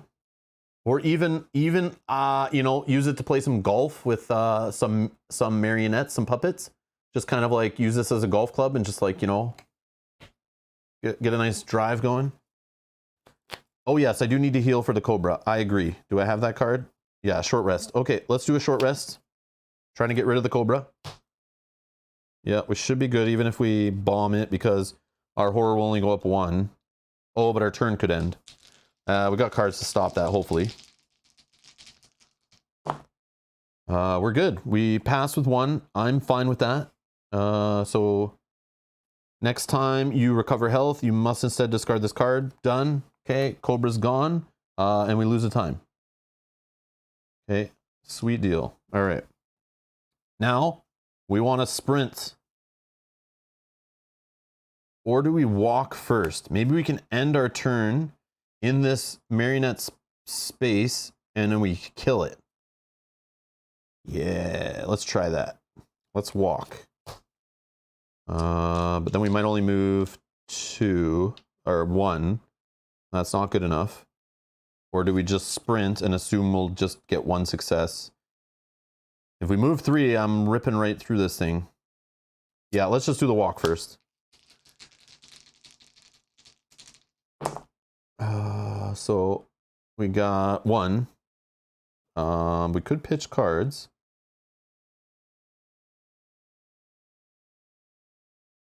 Yeah, I'm good with that. Oh, but then it'll be weak attack will be gone. Let's do focus and guard, gone. So we will move 2. Where is it? Move 2, lose a time. 1, 2. Okay. Now we're going to weak attack. I'm like going all in on this turn. I probably shouldn't be doing this. We're going to try to attack the marionette. I'm not going to use my hammer with it because we only need 1 damage. So we just need like 1 success, hopefully 2. Oh, this is trouble. Okay, then we are going to... Let's spend 2 time. And we're going to re-roll. Yeah, we're definitely going to take an off turn next round. We did get 1 success. That's basically all we wanted, right? Yep, we'll take that 1. So we lose a health. And we are going to hit this marionette, which I don't know where they go when they're killed. Is that what the exhausted is for? I don't know. I didn't read anything about what the exhausted space is for. I feel like that wasn't even mentioned on here other than moving them from that space, but I don't know how they get in that space. Yeah, it feels like there's like a misrule on here. But anyways, we'll just go with it.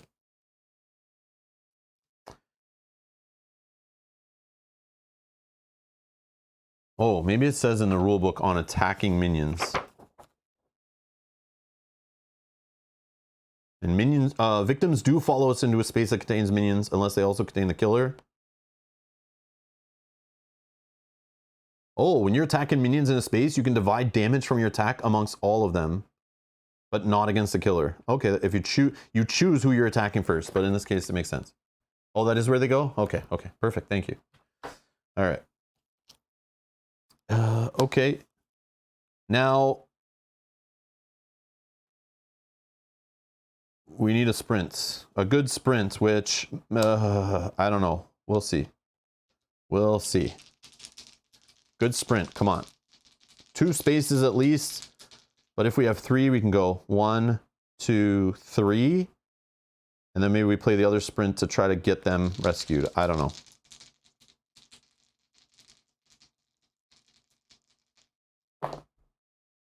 Oh, that sucks. All right, let's spend... Oh, we can't. We can only reroll 1. Or we can make 1 success out of it, which moves 2 spaces in a time. That maybe is the play.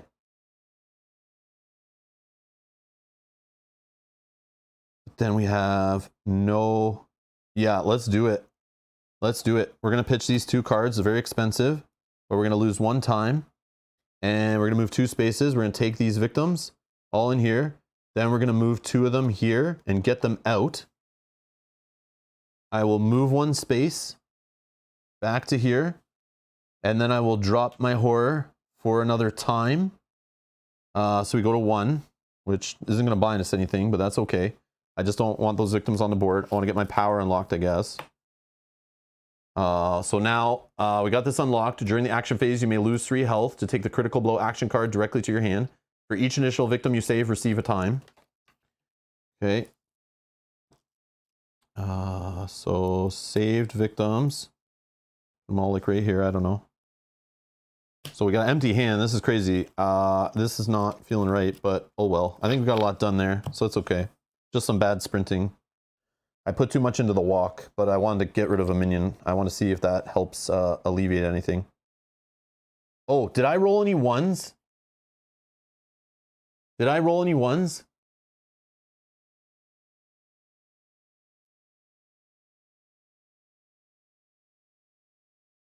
One victim is dead. Okay, 1 victim dead. Perfect. Okay, thank you. And then you rolled 1 2 times now. They're both dead. But how did I kill 2 if I only attacked once? How many 1s did I roll during my attack? I told you I would forget. You guys assume I'm like reading chat while I'm reading cards? Like, what's going on here? You guys have been here before, right?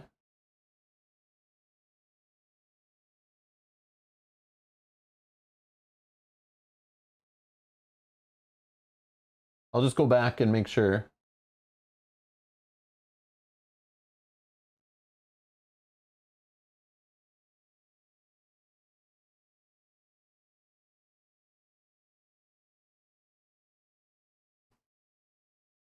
Just 1? Oh, okay, okay. Yeah, I see after I re-rolled, I have a 1. So that would only be 1. Okay, yeah. Thank you, thank you, thank you. I told you guys I would forget. Thank you for helping. I appreciate it. I appreciate it. Okay, so 1's dead. I moved up the Bloodlust. Okay, so I would have killed 1 here. I would have moved 1 with me, then taken 2 over here. Still the same, right? Then come back this way? Or do I just not go back that way then? Because there's only 1 victim there and I kind of move up this way.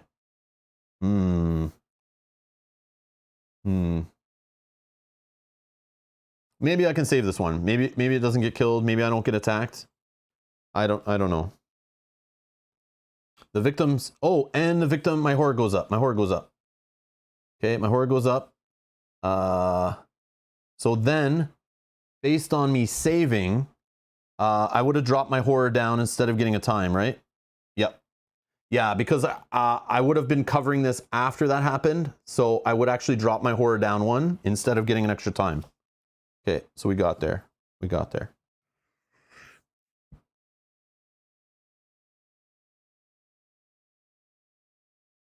Oh, I could have left 1 here then, right? Instead? Yeah, that makes more sense. So it's further away from the killer, right? Unless I wanted it to be closer. So if I left 1 there after I killed 1 and just moved and saved those, that stays away. He's still within 2, so minions could be a problem. I could just move up this way. But like, what am I trying to do here? Either way, I get to move 1 for free. I probably don't go close to the killer yet. That's probably not a thing to do, right? These guys are going to panic, though. That's the other thing, right? This guy's gonna panic. If I leave him here, he doesn't panic. And then I go here.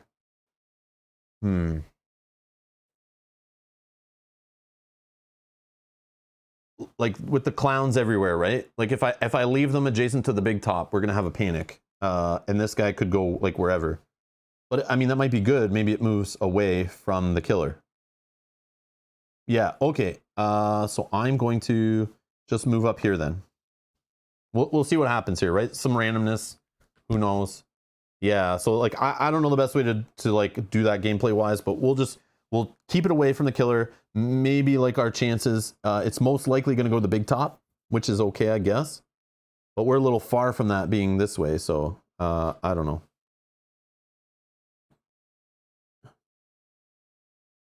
Okay, so I have 0 time. I can take these cards back. So I got 2 cards on the turn. We're gonna put back close call, sprints, guards, weak attack, focus, walk, short rest, and search. So we might just do nothing this turn. We'll see. Yeah, we might do nothing. Okay, so we reset this to 6. Resolve the killer action, so we spawn a puppet. I just don't know again when we move them from the exhausted part.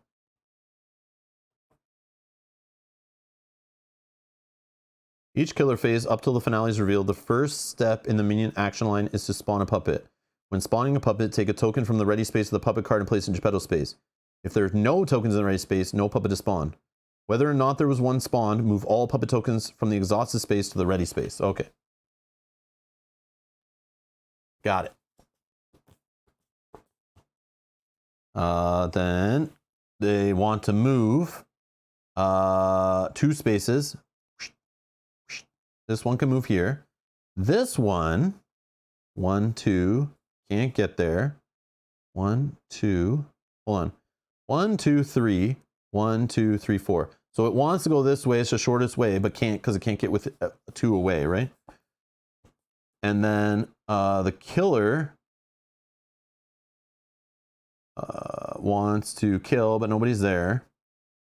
Terror card.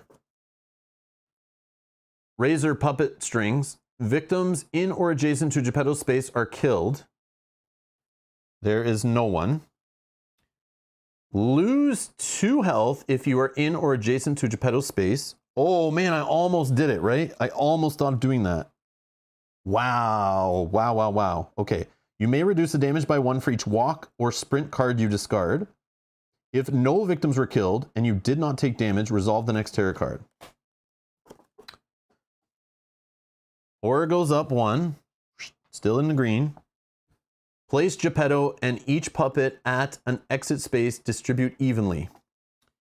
Okay, so I can choose. Let's put, we know they're going to, they're then going to move 2 and attack, right?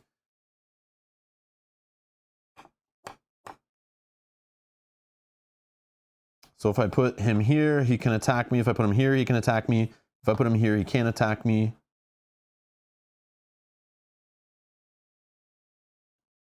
And then this guy goes here. I guess he can attack me. That's okay, I guess. This guy can attack me. So I'm going to get attacked by marionettes, whatever. Oh, man. Oh, I'm not going to be able to wield that hammer soon. Okay, then these guys go first. 1, 2. Oh, wait, hold on. Closest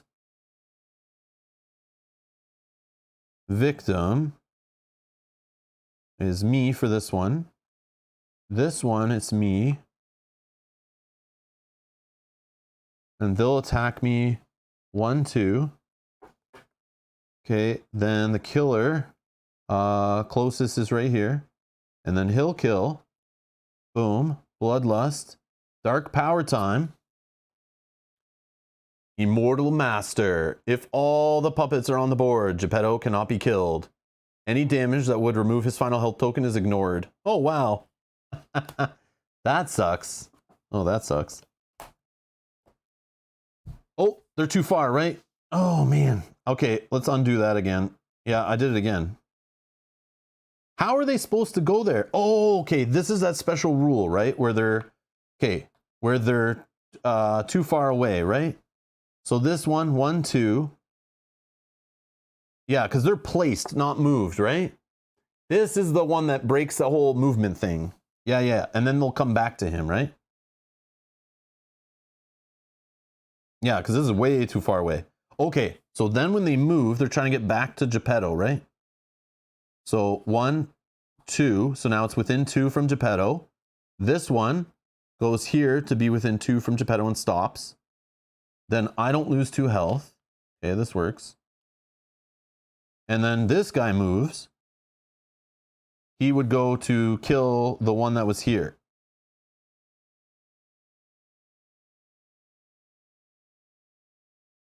Right? Yeah, I forgot about the moving thing again. Like, even though they started, they got placed. I think that should be right, right? Again, it's a little messy. First time. I'm sorry. I'm sorry.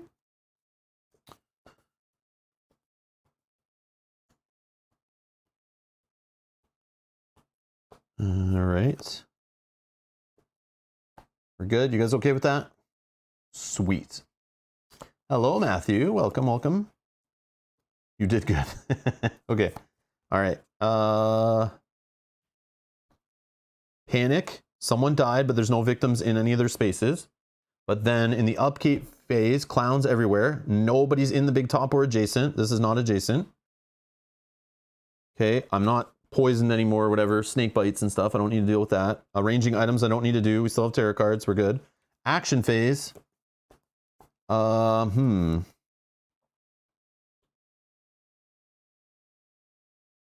So we have to kill the puppets to kill him. But we can damage him. He just can't be killed while there's puppets. Interesting. This is going to make it really hard. Oh, so how to go about this? We're so far away from him. So let's just kill some marionettes along the way.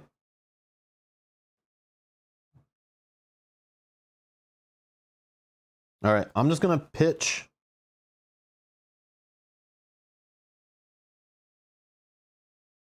Actually, I'm going to play a focus. Maybe we get some time. We can reduce our horror again. I'll play a focus. I don't have cards to pitch or reroll, so we take what we get. And we got 1 success, which is horror goes down.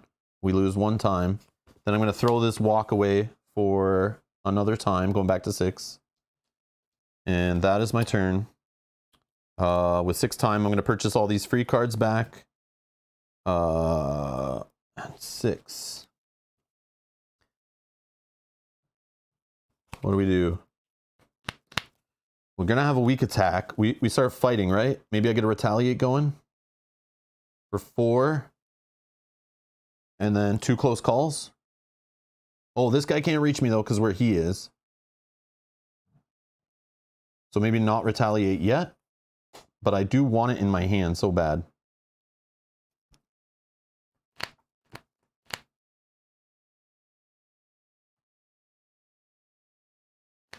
This feature is the second most fiddly. The Sacred Grove one with Inky is the worst. There are so many things to keep track of. Long rest? Oh, yeah, I could heal 2 more, right? Or do I just do short rest? You know, and just maybe heal 1 or 2 if we're lucky. I don't know. Long rest is 5, so it's like, I don't want to do that unless I'm really low on health. That's like very expensive card, and then I gotta play other cards with it, so I don't waste the money, so it's even more expensive. I do have these, but that still costs money. I can not buy both close calls if we need. I'm thinking of a Furious Strike, but I'm not there yet. So what I'm thinking of doing is just going to try to kill this puppet with a weak attack. So maybe I need a sprint.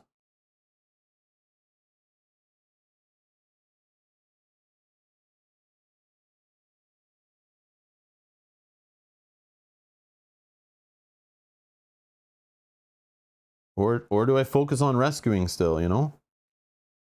I don't know. Long rest is good if we want to use Charlie's ability. This is true. This is true. Okay, okay, let's do that then. Let's do that. Okay. So we'll take long rest for 5 and then 1 close call. And that's our 6.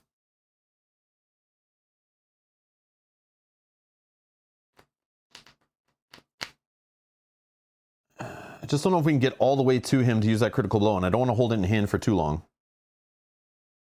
I feel like this long rest play is the next turn, like the next action phase.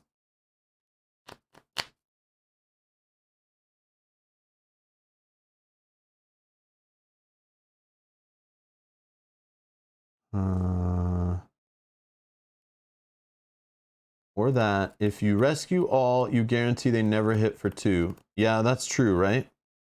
So maybe I just go sprinting like crazy. Sprint, sprint, and then 2 close calls.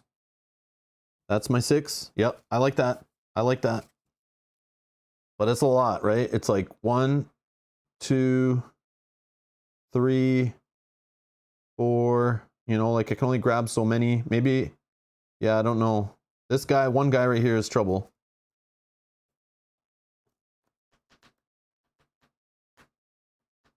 I just don't think I can rescue them. That's too much work.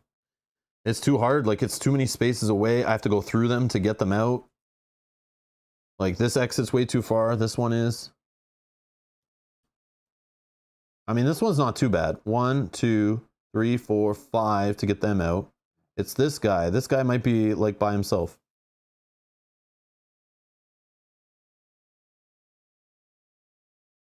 The puppets never hit for 2. The puppets, I don't think the puppets ever hit for more, right? Because they always have 1 attack. It's only their movement that increases. I think it's only their movement. Right? I don't think the puppets hit for more. Yeah. Oh, okay, yeah. Puppets always hit for 1, but they borrow the speed from Geppetto. Okay. So do I care as much? I mean, I don't want Geppetto hitting for 2. That would be nice.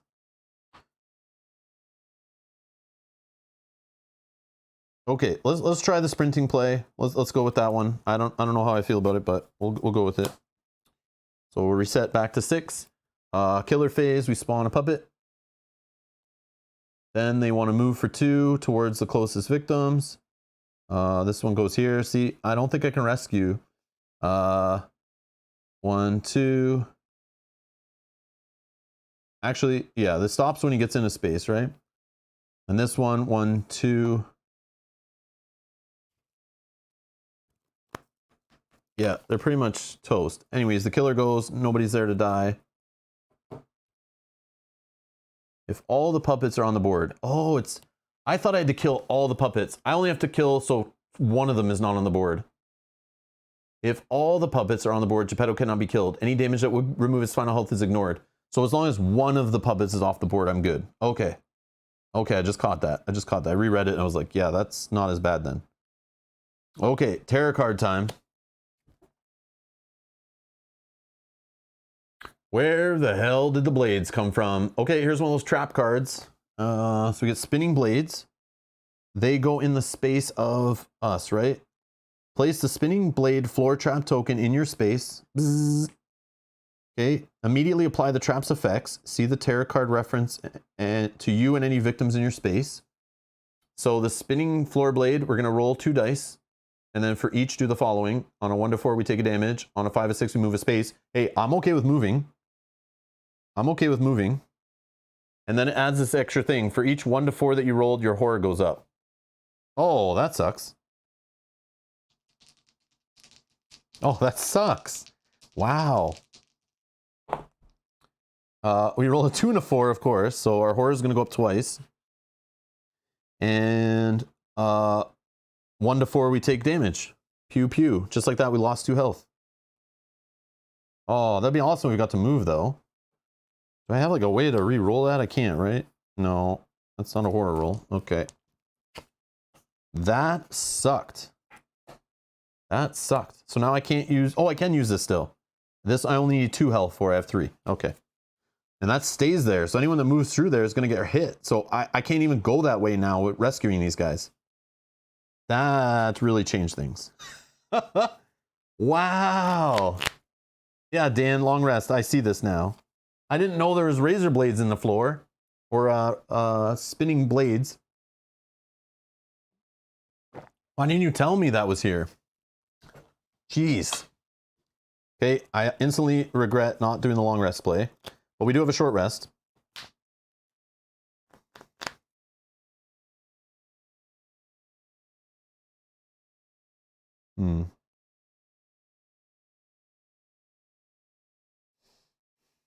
Well, we're going to start with a focus. Rolling 2 dice. We got double successes, so we go back down in the green. We actually gain 2 time. Beautiful. Okay. We are going to short rest. Rolling 3 dice.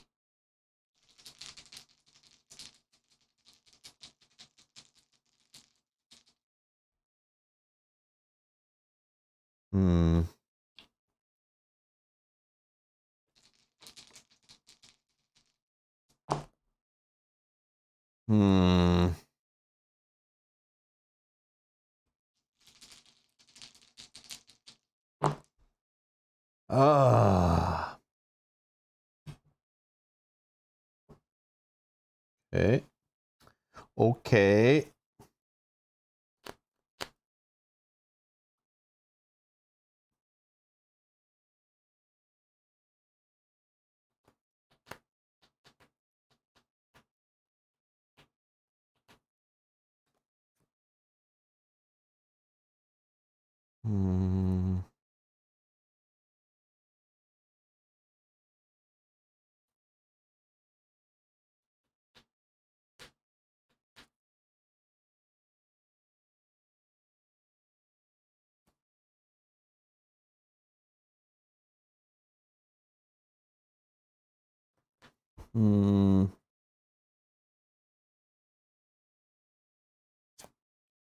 Spend 2 time and reroll. Whenever I get all the sprints in hand, I start bombing dice rolls. So it's a sign not to do this. This is really expensive. Well, forget the whole healing then. That was such a waste of my close calls. Oh, but I still heal 1. My horror goes up. Like, I can't have that. I can't have my horror go up. So weak attack, walk, 1 success. So we heal 1. And that loses us a time. Man, that was an expensive short rest. Holy crap. I don't even know about sprinting, but I guess we try it.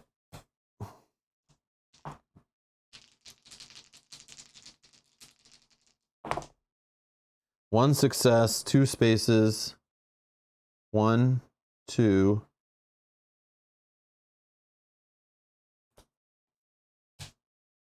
Sprint again.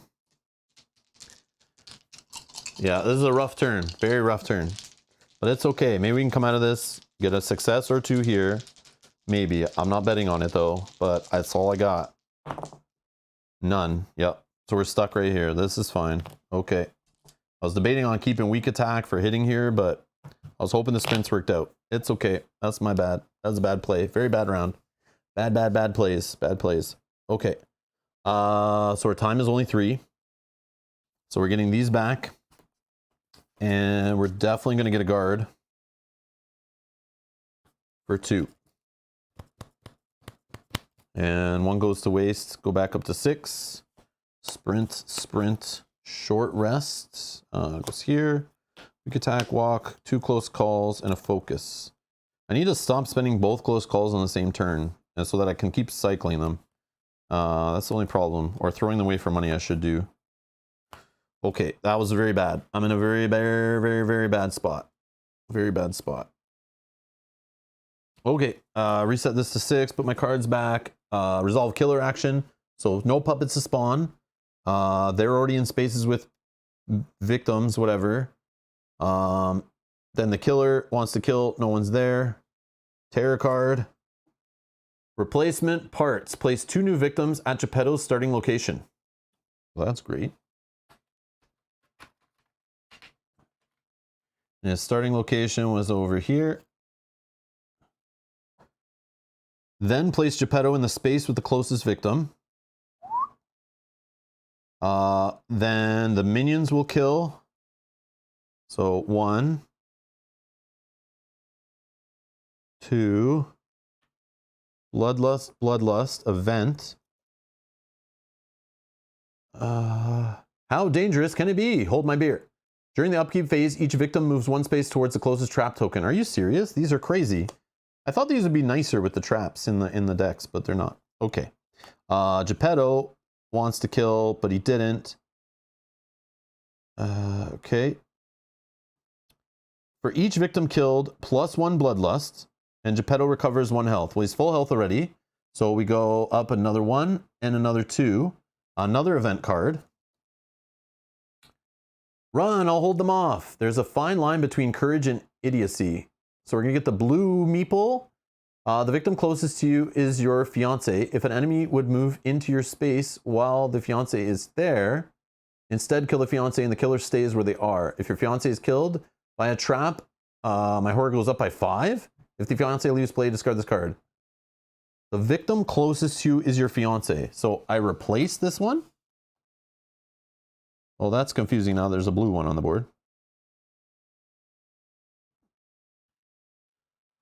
What do we got? Green? We got green. Let's replace them. We're going to make our puppets green so they stand out separate.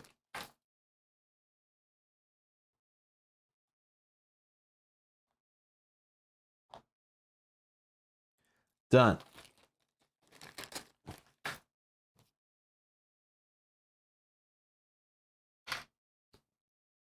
Okay. If the victim closest to you is your fiance, if an enemy would move into your space while the fiance is there, instead kill the fiance and the killer stays where they are.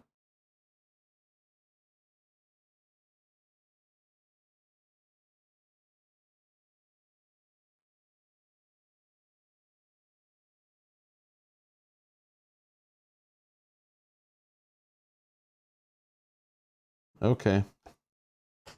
Sure.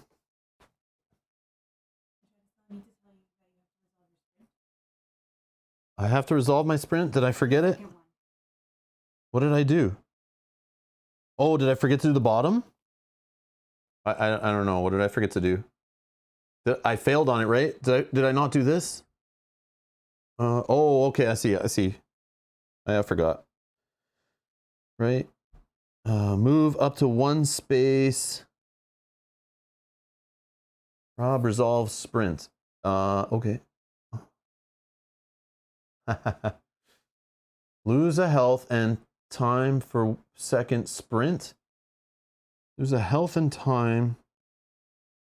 Or do I just do the first one and move a space and end my turn? Yeah, I would move, right? So that would change things, right? So this one, there'd be 1 less killed. I think I would have came in here and grabbed the 2 that were there. So I would have still moved out 1. I would have lost a health. I would have lost 2 time, so I wouldn't have been able to buy something. The guard. Because I had 3, but I would have lost 2. Is it 2? Yeah, I lose 2. So I only have 1 money, so it goes to waste. So I only have these cards. No sprint. Right? Trying to roll back and correct the mistake that I forgot to resolve the sprint. Thank you, guys. So then that ended my turn. Okay. Then the enemy went. The puppets would have... Ooh. I might not even have the fiance, maybe.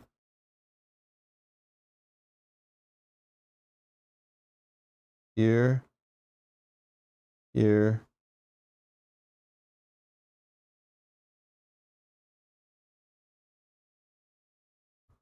Right? Was like this.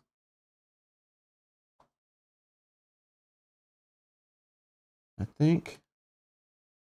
So if I spawn the puppet here, Then they move. Okay, this one just moves here still, right? The killer goes to kill, so nothing there. Then it goes to Terror card, place 2 new victims, then place Geppetto in the space of the closest victim. Then we go with the oh, I would have been here. I would have been here. Okay.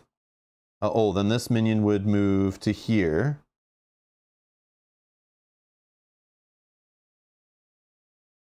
Then one of these dies, goes up, up, event.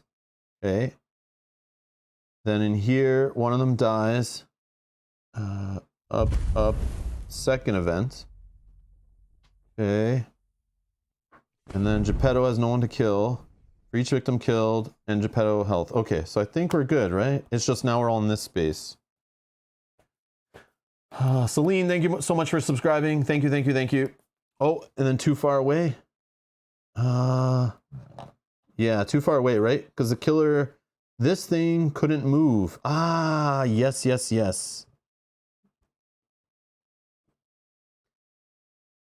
Okay, so we're here. This one will move, then Geppetto moves in. Okay, okay, okay. Yep. Because they move first, then Geppetto. So they couldn't get far enough away. I get it, I get it. Okay. So we have no event for the fiance. I will shuffle it so I don't know what's next, right? Yeah, puppets move before killer. Oh, man.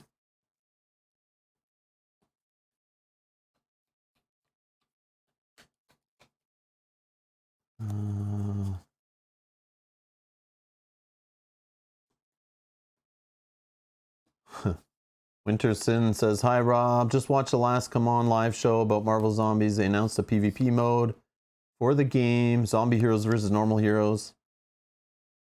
I thought you would like to know. I mean, the best part about Zombicide, it's a light co-op. I don't think I'd want to need PvP added to it to add anything to it. I don't know. That's not really a selling feature for me. And we all know, like, any campaign modes, additional rules, they never play test, never balance. They're not exciting. They try to keep them super casual and light, which is not a bad thing. But at this point in my board gaming, I don't see why a PvP mode in Zombicide would make me want to spend that much money when there is so many better PvP games out there that don't cost as much and aren't just like unbalanced, unplay tested, bloated messes of plastic. But I do appreciate it, Winterson. I appreciate it. Thanks for letting us all know. Thanks for letting us all know. I hope you have fun with the game. If it's your first Zombicide. If not, you know what you're in for. Brett, welcome. Welcome. Okay. So I shuffled up that so we don't know what the next thing is because we rolled back there. My bad. My bad. Man, this whole being 2 spaces away minion stuff, I definitely feel that I should have played this before playing today, but I still probably would miss it and not catch it. So, but it you know, it's just getting used to the minions, and I just never played them before. And then again, not all minions have these same rules, right? It's just for Geppetto. Geppetto. Okay, where were we? Panic. So there's no victims in the killer or marionette spaces. So no panic there. Clowns everywhere. Upkeep phase. Nobody's in the big top or adjacent spaces. We have how dangerous can it be now? During the upkeep phase, each victim moves 1 space towards the closest trap token. So these 2 move here and die. That's fabulous. So they go here and here. So that is 1 and 2. Then we get the next event. So much junk. Someone sure needs to be someone sure needs a hoarding intervention. When this card is revealed, find the Zappo item card and put it in your backpack. Reset the item decks if necessary. Do I find it if it's in my box? If you lose Zappo, roll 1 fewer dice, minimum 1, when resolving a search action, cards for the remainder of the game.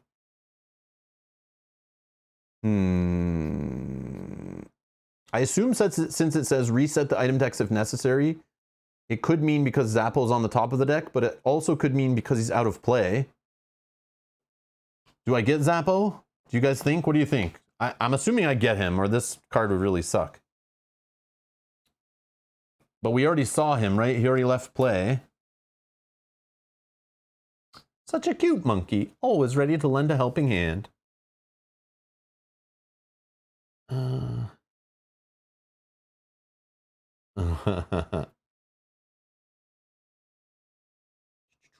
Okay. Yeah, I'm gonna take him. I'm gonna take him. Goes in my backpack. You lose Zappo, roll 1 fear. This is annoying because it's like punishing you, right? It's funnier if it does punish you. You lose Zappo, you roll 1 fewer dice, minimum 1 when resolving a search action. Okay. So much junk. Okay, that was really sucky. That was really sucky.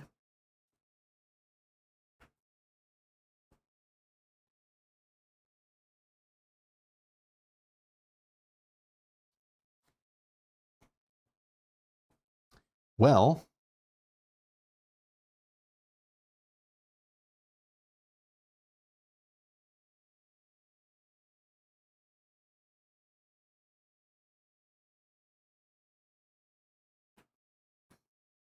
I don't know what to do. I need to get out of here. So I want to walk, but I'm only holding 1 other card. So this walk could cause me to lose health. And I'd be really low. I probably would die soon. But I kind of want to just pitch these for money.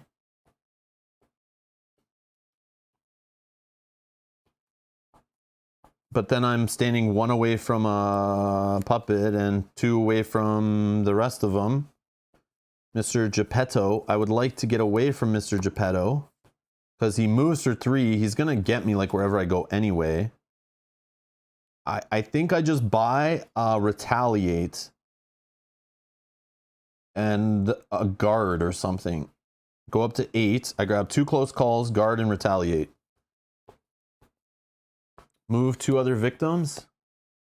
Oh, thank you. Yes, yes, yes. Towards the trap, right? 1, 2, 3, 4. 1, 2, 3, 4. So that either way, they just go here. Okay, that kind of makes it different. Maybe I can get them out the exit, right?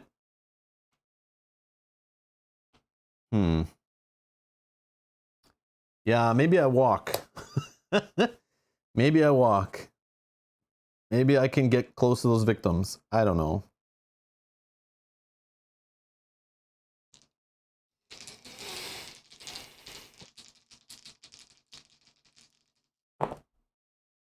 All right. Yep. Let's just move 1. And we lose a time. All right. I'm going to throw away the focus for a time. So I have 6 to spend. We get all these cards back. I'm betting they're coming after us. So I'm going to retaliate for 4. And 2 close calls. 2, 4, 5, 6, 7 cards. Okay.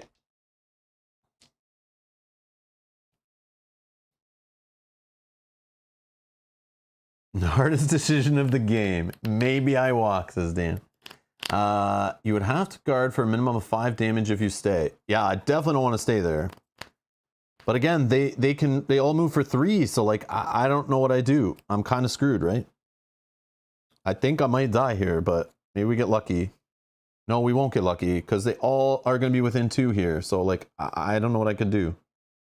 I think I'm dead either way. Like I definitely had a couple bad turns moving around the board and I got stuck. So okay, so spawn 1 puppet. No puppets to spawn. They're going after the closest victims. 1, 2. So hold on. 1, 2, 3. But they can only go within 2. So I think all these guys are in my space trying to get to 1, 2, 3, but they can't reach. But if they attack, they're going to kill me. Maybe. But I guess on a retaliate, I can spread the damage and kill a bunch of them. Then Geppetto is going to kill, but nobody's there. Now we go to Tarot card, Moment of Truth. Minor dark power, puppets everywhere. Whenever a victim is killed in your space or an adjacent one, horror goes up. And Geppetto just got 2 extra health. Fun times. Uh-oh. It's getting out of reach. It's getting out of reach. Now he has 10 health to deal with. That's great. That is great. So yeah, definitely there's a rush strategy to this guy. I think you just rush this guy and just go try to kill him. And I took too long.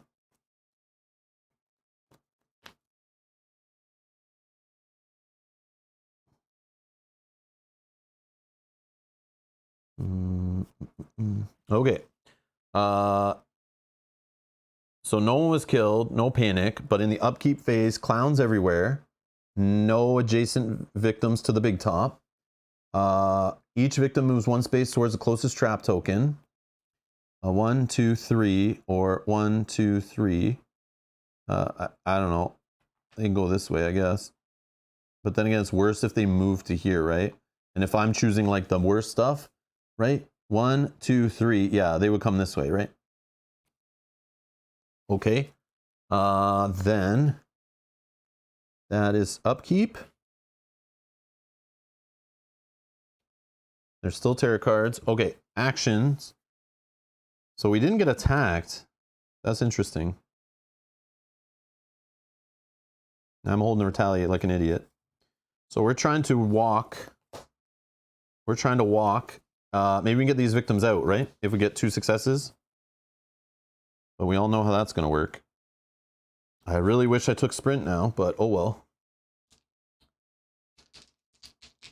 Clowns everywhere triggers. No, I don't think so. I think I just resolve them in the order they're in, no? Like, why am I changing? I'm doing it in the order they came out, so... I just am trying to be consistent, so I'm triggering clowns everywhere first. And then this one came out later, so I'm doing this after it. But when things are simultaneous, like, yeah, I guess I could decide which one's the worst and all that, but whatever. Yeah, I'm just gonna roll with that. All right, here we go. But I mean, you can do it however you want, right? Okay.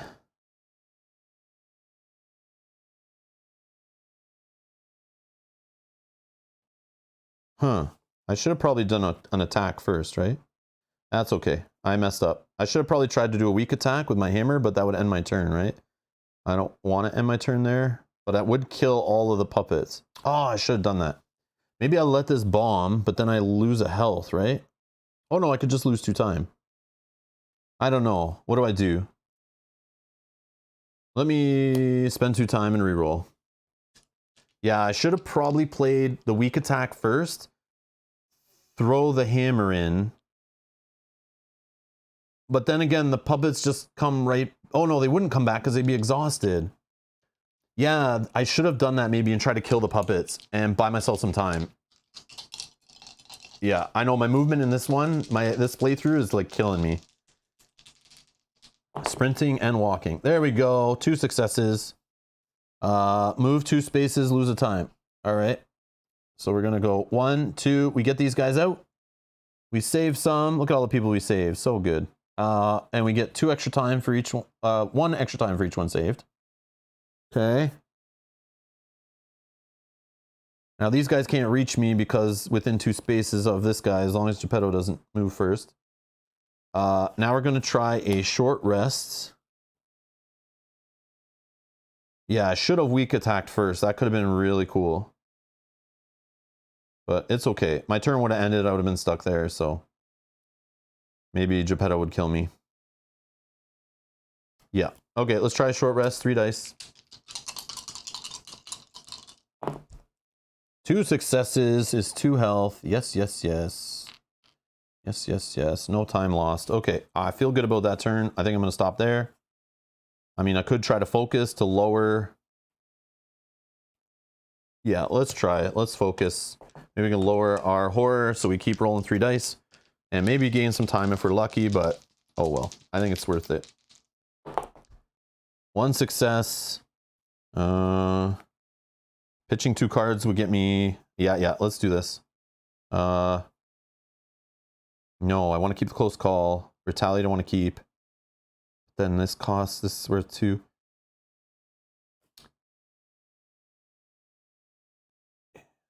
Yeah, let's do it. Let's pitch 2. So we reduce our horror. We gain 2 time. Because I was going to throw away cards anyway, but I mean, I would have kept the close call. It's fine. All right, done. Now we are going to purchase for 7. What's the play? What's the play? I don't have close calls in hand. I literally only going to have a retaliate, a walk, and a focus. I would love to kill some marionettes. Maybe I can kill them on a retaliate. Would be cool.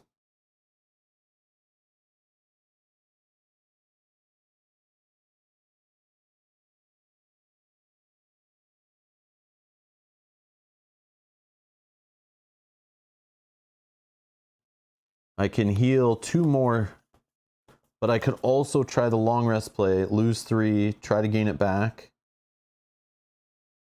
But then I don't have a close call to help me out on that. But I could buy a guard maybe to help me out or throw away. I don't know. I'm open to suggestions. You guys are saying long rest and get critical with her ability. Maybe long rest with Charlie's ability. Okay, yeah, Kate's agreeing. Okay, I'm down. Yeah, okay. Long rest or 5. Then I'll take something just to throw away maybe. What do I take? A sprint? Do I take a guard? Do I take a search? I mean, it's probably just going to be tossed. So I'll take the guard, I guess. I don't think I need to sprint anywhere. Unless I want to search. But the House of Mirrors is too close. I don't want to go to the House of Mirrors. I'm scared of the mirrors. Have you seen what I see in the mirror? All right. Okay. So we go. That was... Oh, I had 7? 2. Yeah, that's 7. Okay. So we're back to 6. I'm going to put these all away.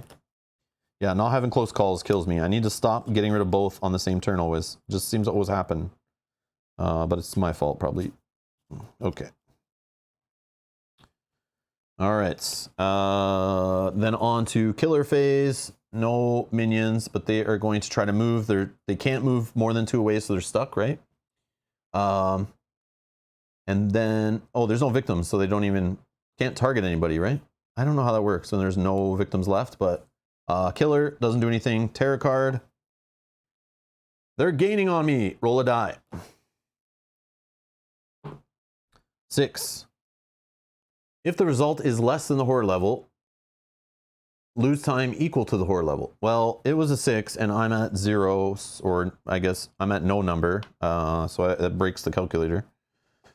So I don't lose any time. And then puppets only are going to move 3 after the final girl, but they can't get 2 away from this guy, right? So, haha, your strings aren't long enough, my friend. I'm sure there's a card in here that says their strings are super long and they get you. They break the strings and get a mind of their own. Okay. Yeah. So upkeep phase, no victims to do that stuff with. No victims to do that stuff with. Okay. Oh, yeah. See, I shouldn't have attacked that time because I forgot about this again. If you attack and there are 1 or more victims in your space, a victim dies for every 1 you roll.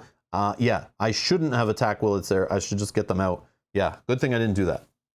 Good thing I did not try to attack first. That would have sucked. Because I know I'd roll a 1 or 2. Okay. Long rest. 3 dice.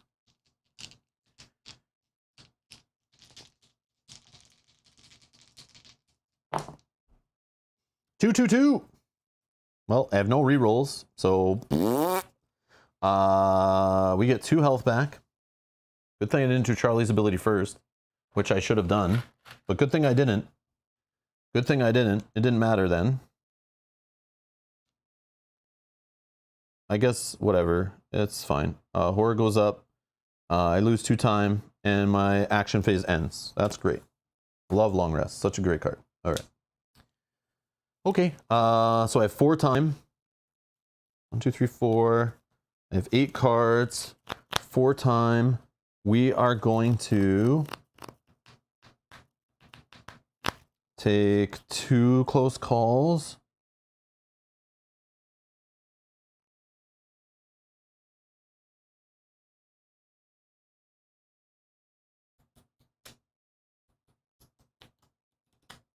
I guess we should start moving around this way maybe to try to get to this guy.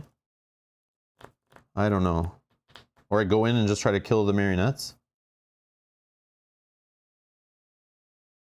So I could sprint. I have 2 walks actually. 2 walks. And then a weak attack with the hammer to end my turn and just kill the marionettes and end there. And then the next turn, try to get in and fight him. 1, 2, 3, 4, 5, 6, 7, 8, 9, 10. Okay, so if we leave focus behind, I guess. I don't know. So I spent 2 on the close calls. I have 2 more.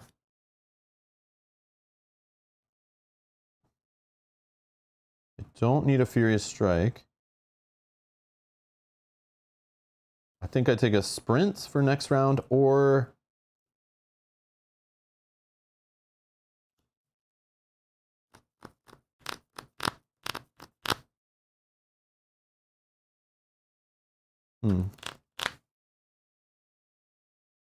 yeah, I want to take the puppets out, but then I have 2 left, which I should be able to take them out with a weak attack, right?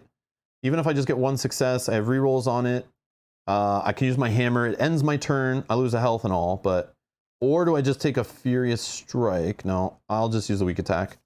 Take the punishment. Then maybe...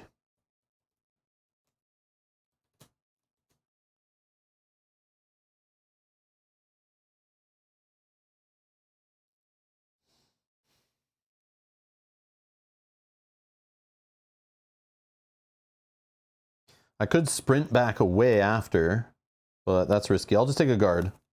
I'll just take a guard, leave a focus here. I think. Did I do that right?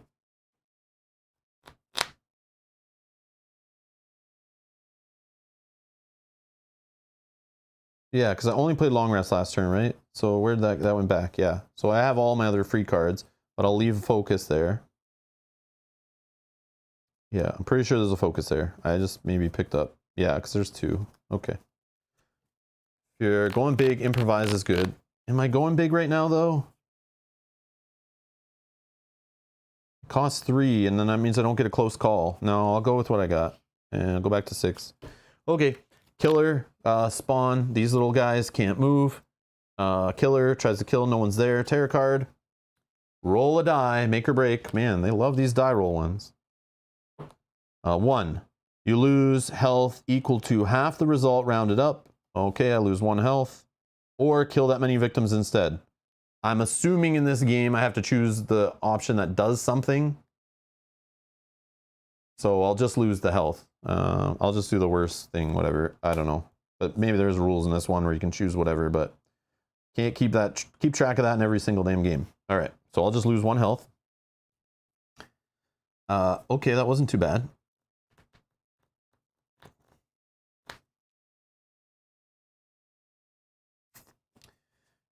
Upkeep phase, no victims. Okay. And then no panic.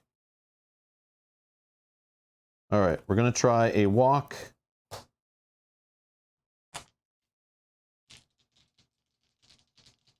Yes, the option that does something. Okay, perfect. I thought so. And it makes thematic sense too.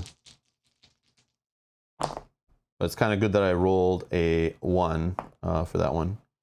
Okay, so I got 1 success, which is move only 1 space. Is it worth it pitching cards to move more? Probably. I'll just play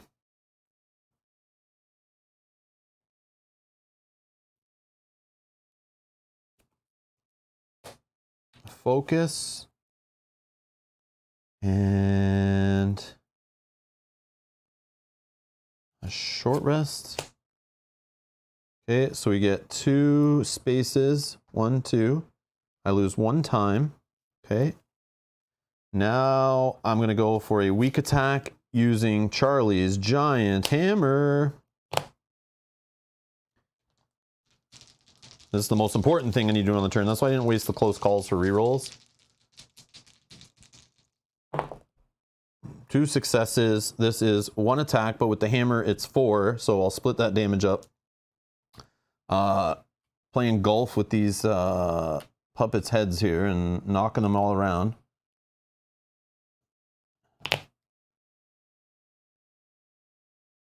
Okay. And then I lose a health, and my turn ends. All right. I guess I can still have pitched cards before that, but I think I'm okay. What do I want to get next turn? I want a long rest, right? I have enough, just enough for the long rest. So that's fine. That's fine, that's fine. Yep. So I'll take this. I'll take a long rest. And my plan is to get the critical blow going, I think. Or do I just not do that craziness?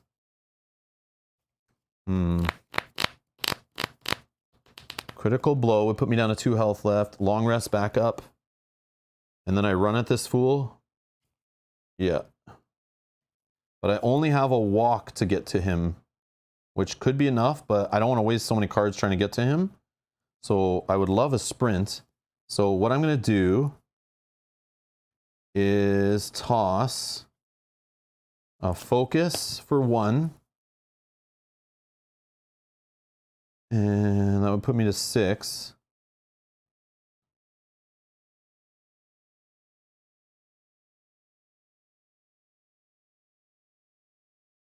And a guard. I kill him with 2 critical blows. Yeah, but those are expensive, man. Maybe I can get one right now. But then taking the other one is like gonna put me so low. And remember, my turn ends immediately once I do that. But I can retaliate.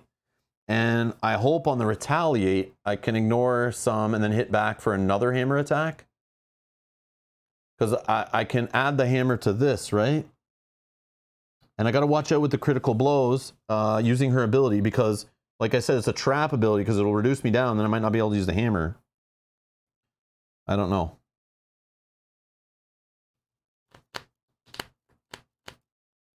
And then I might leave myself open if he heals back up.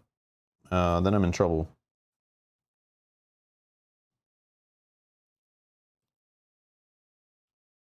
So if I go up to 7, what was I trying to do? I was at 5, but if I pitch a focus, that puts me to 6. And then a guard puts me to 7. That gets me a sprint. And a long rest, but I could instead just pitch 1 card. Not have the sprint. Just pitch 1 card to go to 6. And then I keep the 2 guards and a retaliate just in case. And if the walk doesn't get me there, it doesn't get me there. And then I just buy a critical blow right now. Yep. And then all these cards go here.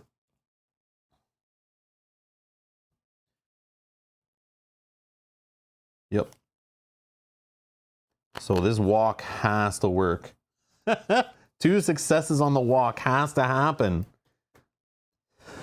This is dumb. I thought you could pitch cards at any time.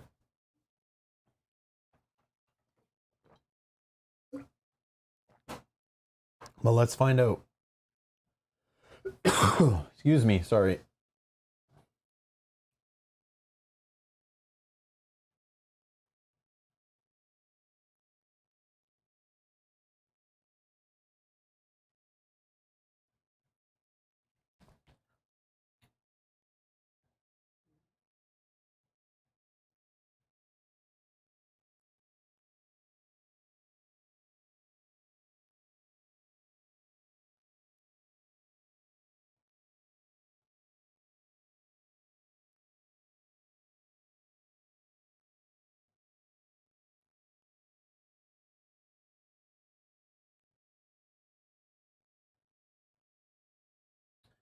What the heck page is that on, man? Holy.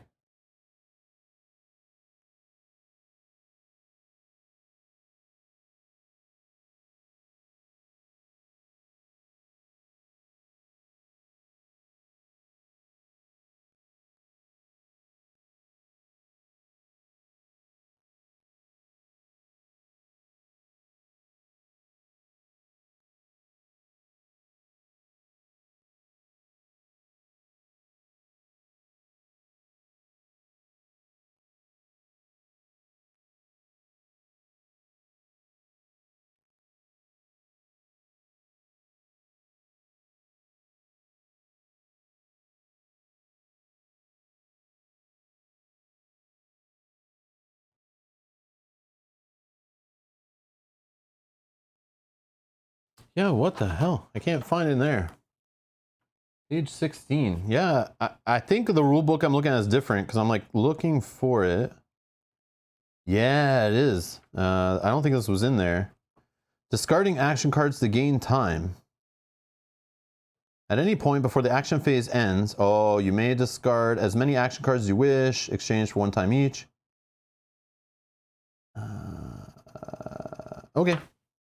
So I'm at 5. That answers that. And then we'll put back critical blow. Easy peasy. Take a long rest. Down to 0. Yep. We keep our guard. We keep our... What did we discard? I don't know what we discarded. A focus, I think? Yeah, we discarded a focus. Yep. Yep.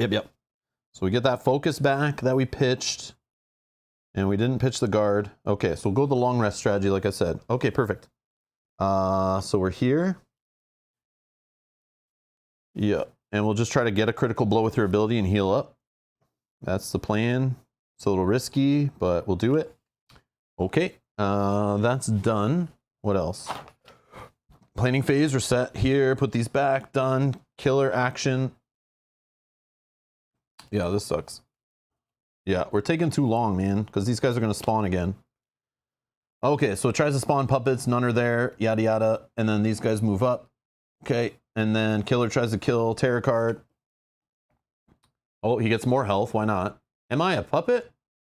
If you start your turn more than 2 spaces away from Geppetto, lose 1 health equal to his current attack value. Okay, so I am 2 spaces away. So that would suck if I was further away right now. Man, this Geppetto crab is crazy. He's now up to 12 health. So he's now Hans. This is crazy. Yeah, you definitely need to rush this guy. This is crazy. We have no Terror cards. So now when we go to the upkeep phase, we reveal his finale, which is no strings attached. Yep, I knew this rule would be in here. Puppet movement are no longer bound to Geppetto. They can move anywhere with no restrictions. When moving puppets, they may move 1 space more than normal. So they move 4. So yeah, the puppets are a problem. And then it looks like they don't spawn anymore. Oh! Oh, did we just stop the puppets from spawning? Yes! Yes, look. Look, spawn a puppet. No spawn a puppet. Yes! Right? This is really good. This is really good, right? So the puppets don't do anything, and then the killer moves like 6 and then stabs me for 2. Okay, that's not so bad. Right? This is actually good with what has happened here.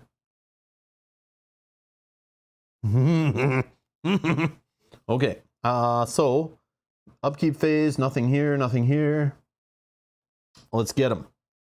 Let's get him. War cry, yes, let's do it. I smell blood. I smell blood. Let's get it. All right. I wish I played cards to go attack him, but it's okay. Let's do our plan of losing 3 health, taking critical blow to hand if I'm allowed. 1, 2, 3, 4, 5, 6, 7, 8, 9. We're good. Oh, Yogi, you're hilarious. Yogi, thank you for the super chat. With the Aussie 50, thank you for the sport. Hammer clown, stop. Hammer time. Hammer clown. Can't touch this. Sweet. Thank you for the support, Yogi. You're awesome. A twist in the plot. Yes, I love it. I don't care if you cut their strings. I've already put them in the wood chipper. Take that, Geppetto. Oh yeah, I gotta remember that. I totally forgot about that whole book thing, Kanji, you showed me before. But I need to show this. Sorry, we're gonna stop for one sec.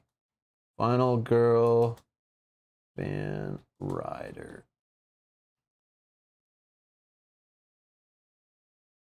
So Kanji showed me this, and I didn't realize because I don't ever follow Kickstarters closely. I set them and forget them. But on the website for the game, supposedly here, there was some free unlock stretch goal thingy that you can pay for to get physically. But there's this gruesome death books, which I had no idea what they were, but they look pretty cool. So we're playing in the Carnival of Blood. I forgot all about these. Nobody reminded me, unless I missed it in the chat. I'm so sorry. I totally forgot.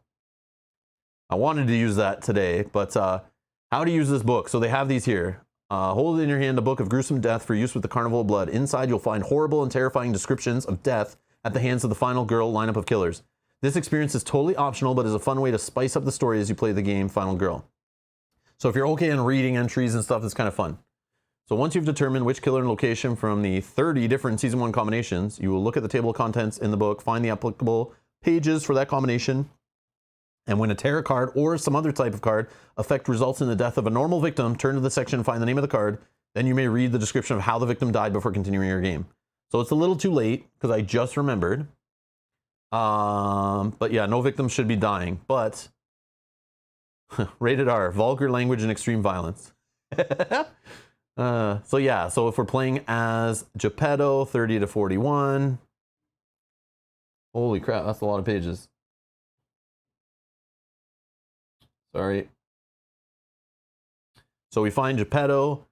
Then if there's like a general kill, you like read the section. You like roll dice if you're ever unsure. But there's like, you know, how can there be so many traps? If that killed somebody, you read this. But I just want to show you guys this. I think it's really cool. I'm kind of, yeah, maybe we'll do it in our next one. I can see it would add a bunch of time as I like try to look it up, read it. Because I don't have the physical one, but no minion respawns. Okay, anyways, let's go back to the table. But I just want to show that that was cool. And I think in the second Kickstarter, there's a way you can pay and get those digitally for the first and second seasons or whatever. So some people might find those really fun to just add more to the game to read those funny things. I think it would have been hilarious to read them on stream, but maybe next time. Maybe next time. Yeah. Oh, here's the finale card. Ultravioletta.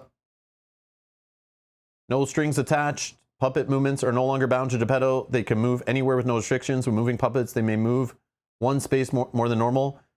Minion action is target the closest victim or final girl. Move 3 spaces. Attack for 1. And the killer is going to move towards the closest victim or final girl. Move 6 total spaces if needed. And attack for 2. All right. So now it's our turn. We lost health. Critical blow we got. We're going to play long rest. Okay, 3 dice. We're rolling 3 dice.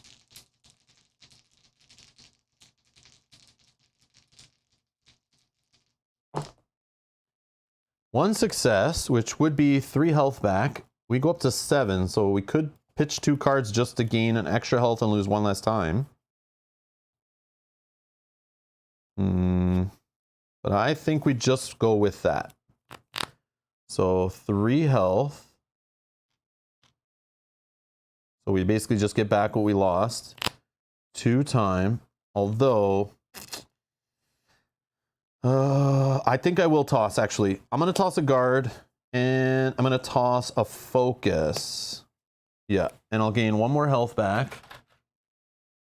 And then I would have lost 1 less time. So we're at 5? Yeah. Okay. So then we can do the critical blow thing again next time. I mean, I guess we could do it again right now. Nothing saying you can't do it more than once around. Okay. Now we're going to walk.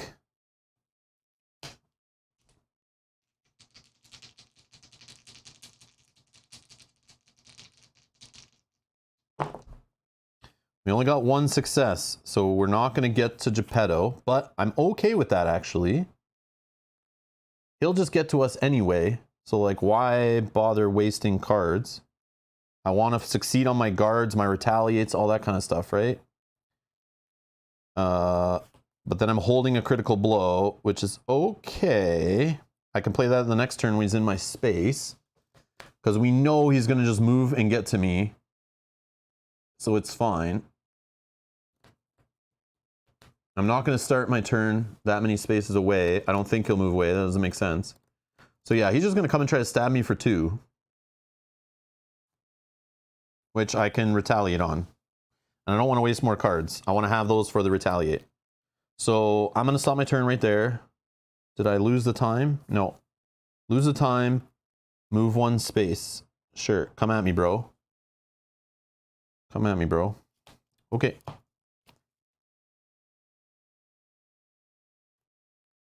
Yeah, because if I re-rolled and I got 2 successes, which probably won't happen, I would have less time. I wouldn't be able to buy back as much cards. Yeah, and then I'll just try to walk to him next turn. No, he'd be in my space, so I don't need to walk. Yeah, screw that. Okay. We're done. So time, we have 4. So let's buy a Furious Strike.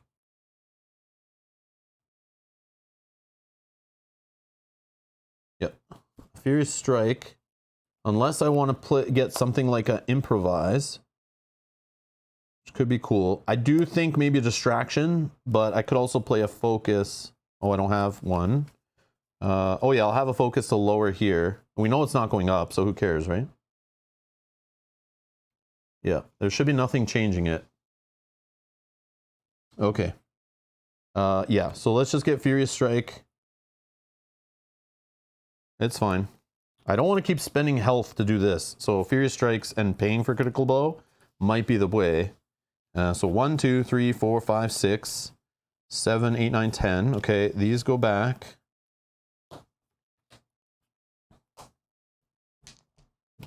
Okay, reset to 6. I can hit him twice a turn, Dan. I can hit him twice a turn. If I don't use my hammer, it's optional, right? If I don't use my hammer twice, I can hit him twice a turn. Absolutely. I also don't have to try to attack him twice a turn. I can purposely just hold this in hand so I have another card in case I have to spend a whole bunch of stuff and don't have a way to buy back. So I'm buying this thinking I may use it in the same turn, but I might just use it in the very next turn while I wait for Critical Blow to cycle back. So right now I'm planning for this and this turn back to back without using her ability. That's my theory. Because we see how my rolls and stuff go. I feel like I'll be pitching cards and re-rolling, and then I won't have much in hand, so I might not have a lot of time left. So that way I'll already have Furious Strike in hand. Hopefully a re-roll, hopefully a couple cards to pitch, because I'll get them back from here. So I can do the Furious Strike. I can do Critical Blow next turn, Furious Strike on the turn after that. Then maybe buy Critical Blow back, do that again the next turn after it's cycled through. That's my plan. That's my theory. Maybe wrong, maybe not as efficient, but with a game full of dice, yeah, it's all up in the air. Who knows? Not using hammer is a waste. Is it though? I mean, we got him under control, so who cares how many turns we take, right? As long as we keep cycling guards and retaliates. So yeah, not necessarily a waste. I wouldn't go that far, especially if that could lead to killing him. There's also the possibility of his heart token, final one, having extra health.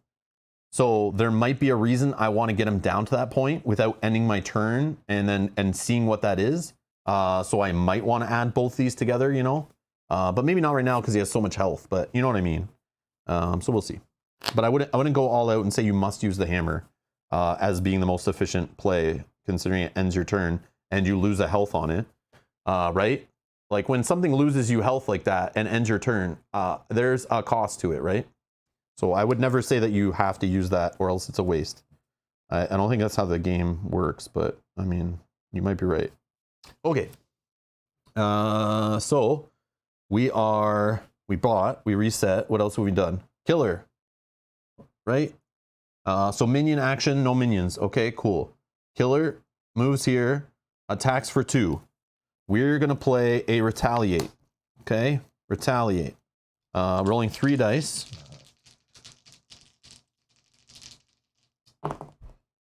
I got 1 success, so we could reduce the attack by 2, which it would be fine. But we could also pitch 2 cards to ignore all, which is the same, but just 2 for an extra damage. Which I think we do. I think we do. Let's do a walk and a short rest.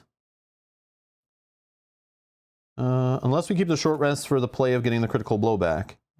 But I do like the focus play also on our turn. Maybe the weak attack. Maybe we wouldn't do the weak attack. We do the Furious Strike over that, right? So weak attack. And this will give me 2 successes, which I ignore all damage. And I hit back with the hammer for 5. 1, 2, 3, 4, 5. And that will destroy his little dark, stupid powers over here. So they're discarded. Okay. Okay, so we did our first damage to him technically. Okay, those are discarded for later. I'll just leave them here. Okay, so that's Killer. Terror card, no, this there. No victims were killed. Upkeep doesn't matter. I don't need to switch weapons. Action phase? Okay, so let's go with actions. Start of my turn, we're within, oh, that's gone, so we don't care about that. We're within spaces anyway. Okay, so let's math this out. If I do a Furious Strike, I could do 2 damage. That leaves him 1, 2, 3, 4, 5.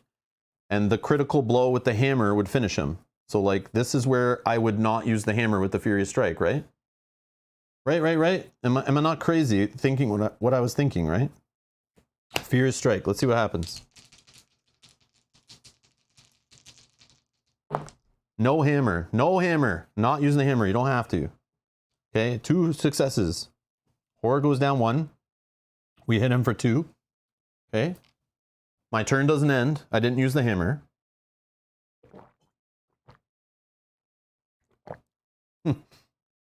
Yogi's asking, can we get him with Zappo? Zappo, distract him. Zappo, claw out his eyes. Go. Be a good monkey. Rip his eyeballs out. Go. Okay. Now we are going to play Critical Blow. And this time we're using the hammer. Okay. Oh, thank you. I forgot to lose the health for the retaliate attack. Thank you, Ultravioletta. Or sorry, Dan. Thank you, Dan, for reminding me. Not that it matters, hopefully, but yeah, I missed that. All right, so Critical Blow, super sucky. We'll lose 2. We'll reroll all of them. We got 2 1s, so if we had victims there, they would be dead. Mirrors, mirrors everywhere. Okay, we got 1 success. Is that enough? That's 2, 3, 4, 5. Yep, that's enough. So we lose a horror, which will get us a time. And, oh, sorry, first we hit. We lose a health. Yeah, and we hit for 5. So boom, boom, boom. Okay, we're going to remove the last one. Yeah, because we got 1 success. So that is, plus the hammer is 5 damage. We lose a horror. Our turn ends. We lose a health. Turn ends, whatever. Okay, now we flip this. Moment of truth. Moment of truth. He is dead. Boom! Beautiful. Smoked him. Smoked him. Was a little worried until we got rid of the puppets. Then it was all good. Yeah, getting rid of those puppets, man. Holy puppets. All right, let's check these item decks. What's going on here? I think you just sneaked an extra health on your card when removing health from Geppetto. Oh, did I? Okay, so I'm like this. Yeah, maybe I dropped it or maybe it bounced. I don't know. Weird. So the knife was next in the things to astonish. Then the trap, the knockout gas, and then a telescoping 10-foot pole. That's cool. The last item here. Oh, we saw this in the other play. So Another repeated item in this scenario that we saw in the last location. Energy drink. So this was at the Forest of Horrors. There was a knife hiding in there. The bear trap was there. And what the heck? Disguise and makeup kit. A new theater would pay off. When an enemy specifically targets the final girl, you may use the disguise and makeup kit to treat yourself as a victim. The enemy will then target the nearest victim instead. That's cool. That's funny. That's funny. Anything else we care about that's hidden? I don't think so, right? Wow, okay.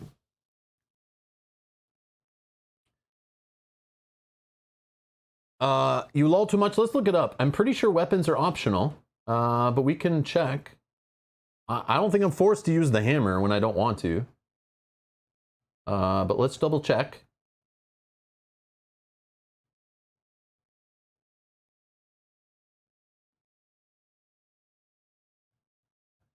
See if we can find items. Is this? Oh, I see why. You know why is this PDF? Let me show you. So this PDF is confusing because they have 2 pages on one, and I'm zoomed in way too much. So let's zoom out. This was why I couldn't find certain pages. Because 19 and 20 are considered 1 page in the PDF, so when I'm scrolling, I don't see it. And I selected page width. Oh, there we go. Now it does. Now it works. Oh, that's weird. Okay, it zoomed in like way too much before. All right, let's find items. Additional rules, items.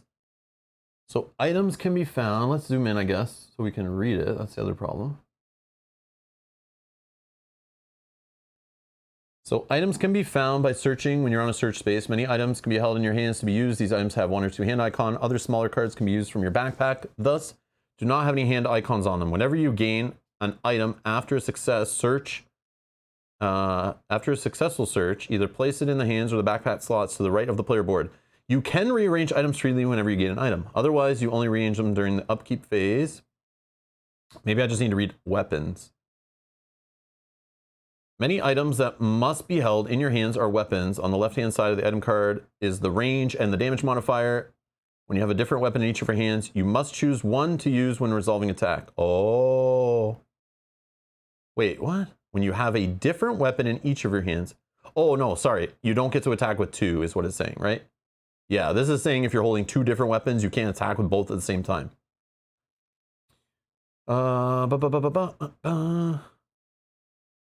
Unless otherwise indicated, weapon modify attacks made with action cards. When you resolve the action, inflict 1 or more damage, you may add the weapon's damage modifier to the inflicted damage.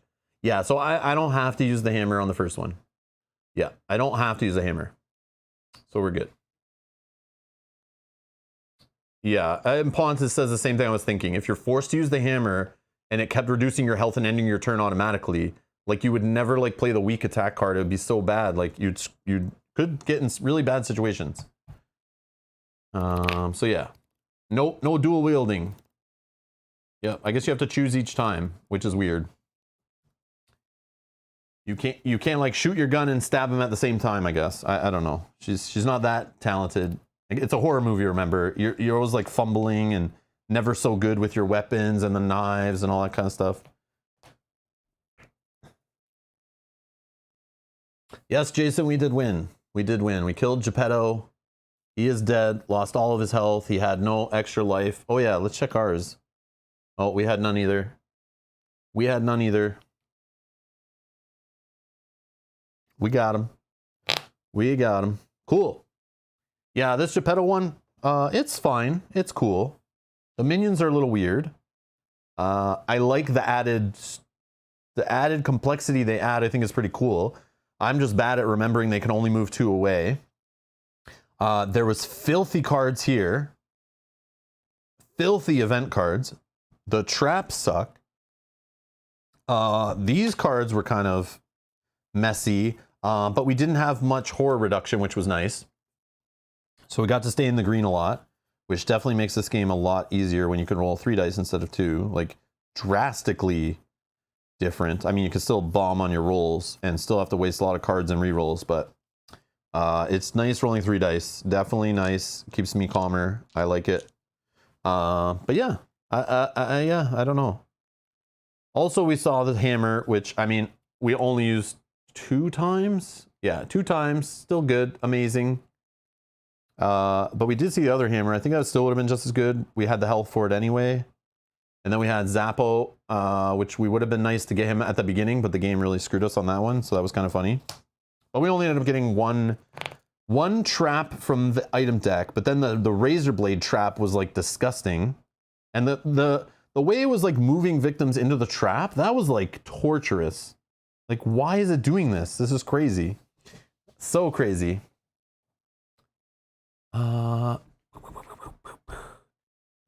KJ says, if you're up for it, play a scenario. I can ping you with setup for Geppetto. I think, KJ, I'm going to save those scenarios, like from the lore and scenario book or whatever. I actually added that to my Kickstarter pledge. I'm just going to wait till I get those books. And then I'll play with those on stream, like later, like, you know, Halloween time or something, or whenever that arrives, probably next year, I would assume. But yeah, I understand the scenario stuff. It does look cool, and that's probably the way I would be playing this game. But, you know, I didn't get sent them. I didn't buy them. I don't have them. I don't think they're available ready at retail. So showing them off is like, you know, whatever. But there's like these lore and scenario books in the Kickstarter, what Kenji's talking about. But yeah, I'll just wait till I get one and then use like the official one on stream. Let me see if I can find it. Oh, I don't know. It's probably in an update, maybe. I don't know. I don't want to scroll the Kickstarter page anymore. That just frustrates me. Yeah, I'm done scrolling Kickstarter pages for today. Doing it more than 0 times is too much. That's where I'm at.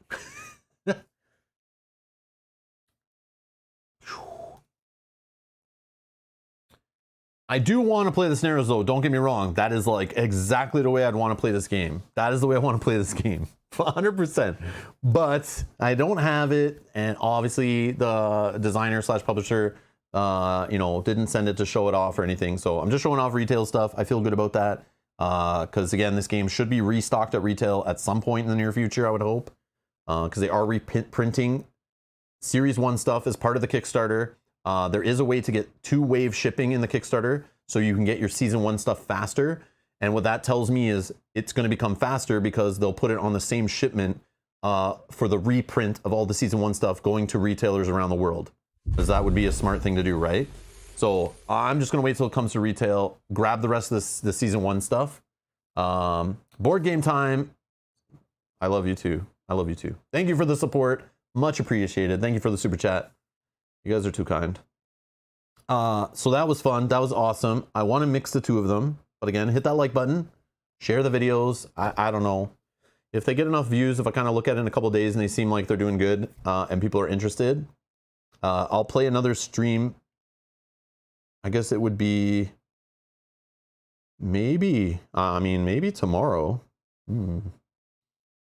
I could mix this up and just play tomorrow, actually. Oh, no, I got to clean up the table for tonight's stream, actually. I was going to think I got to leave it on the table.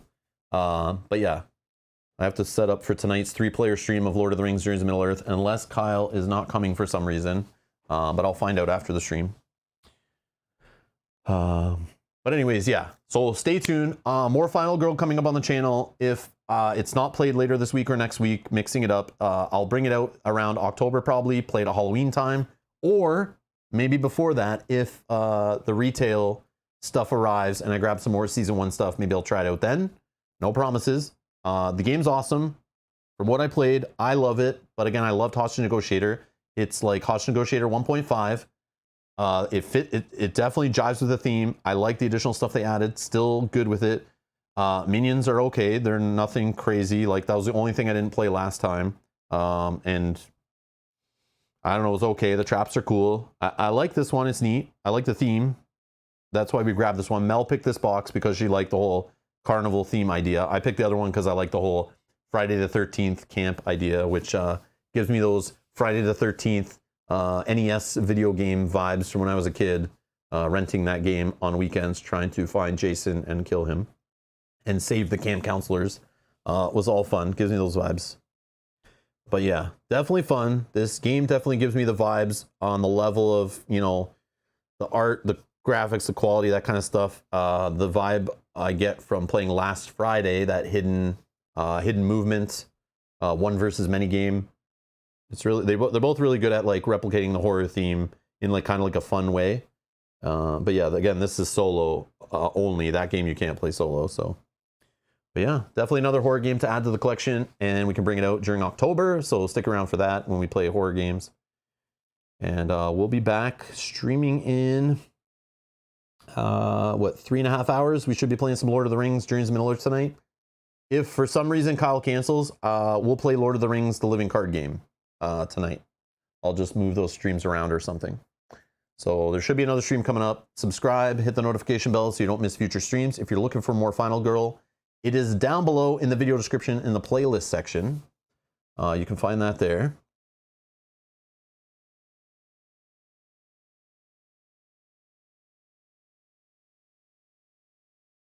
Oh, Dan's asking about some rules about attack cards versus reaction cards. I did see on Board Game Geek when I was learning this game, there was a rules clarification where AJ, the designer, clarified that yes, you can use weapons with reaction cards. Anything that does damage, like a card that does damage, is considered you attacking. You can use your weapon at that point. Because thematically, that would make sense too. Like, just because you're getting hit by the enemy and you're reacting back, you would still be swinging the weapon in your hand or stabbing or shooting as a reaction. It's not like you are only reacting with your hands, but you put your gun away before you react. I don't know, but you could go the other way. But yeah, you're allowed to do that. So yeah, so Dan, just go look up on Board Game Geek in the rules forums. There's like lots of people asking rules questions in there. If you're unsure about it, I'm sure the publisher can answer in there too. So that's probably the best place to go for that. But I'm not going to look it up here. But I remember reading that before, so because I had the same question when I was first learning too. So yeah, that's a good one. That's a good one.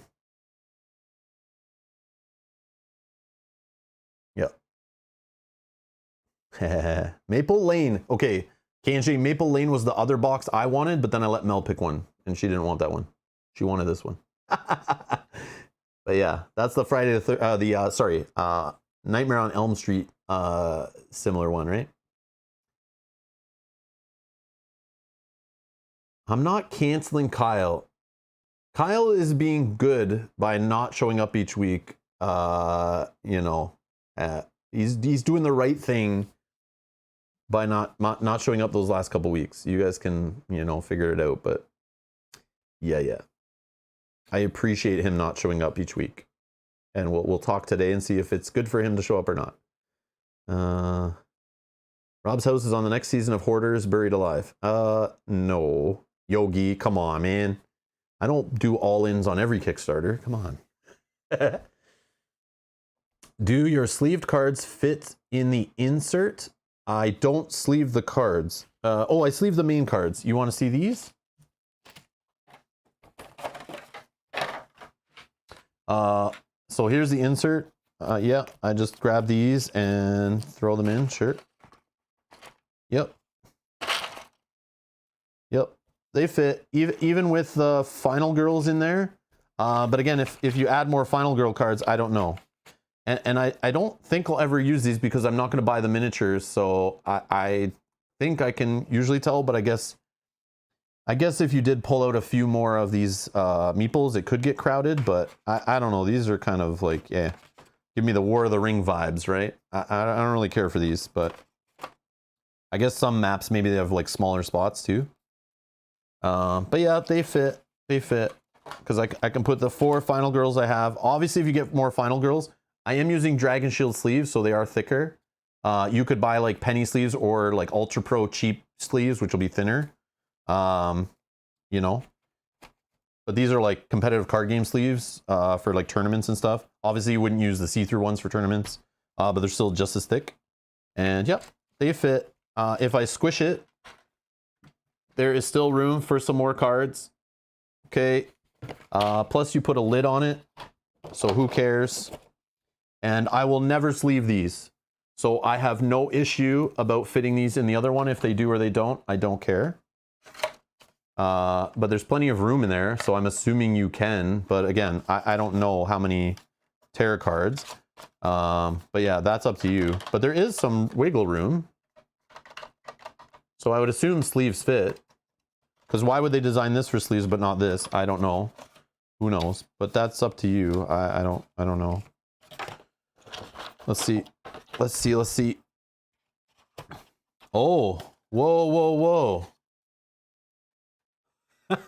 They don't fit. This is stupid. Okay, yeah, that's dumb. So I guess they don't want you to sleeve your enemy cards, like your terror cards and stuff. Yeah. Yeah, that sucks. Oh well. Good thing I would never sleeve those, because I would be super frustrated if that's the case. But I would never sleeve these because they're not going to see that much play, right? Like, you know, because I'll be separating them, mixing and matching them and stuff. Like, and if as long as you shuffle carefully, like they'll always be good, right?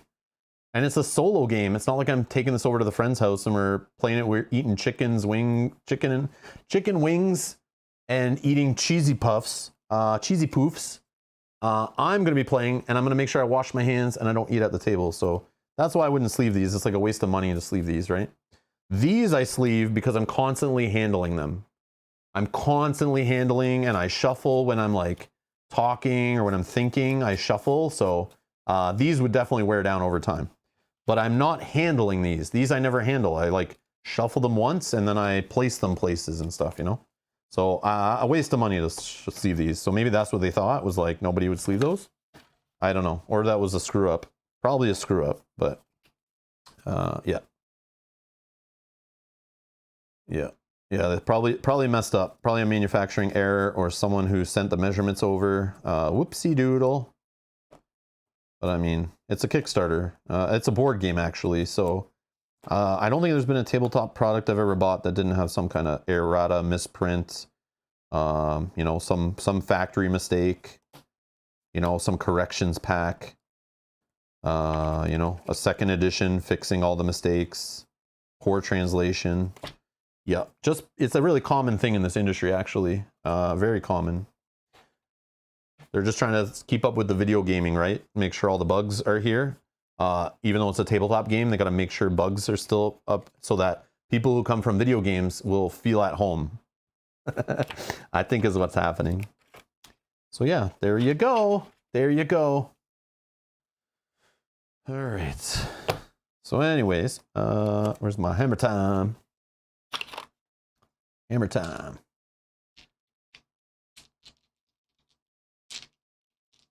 Yeah, Yogi says, Rob is in his remote snowy cabin with a glass of wine by the fire. Whoa, no wine around the game. Yogi, come on, man. Oh, maybe if it's on a separate table. Sean's here. Rob, has the game given you that scary, nervous feeling within this horror theme? It's been a time nerve-wracking on my end. The horror theme, I mean, it's there.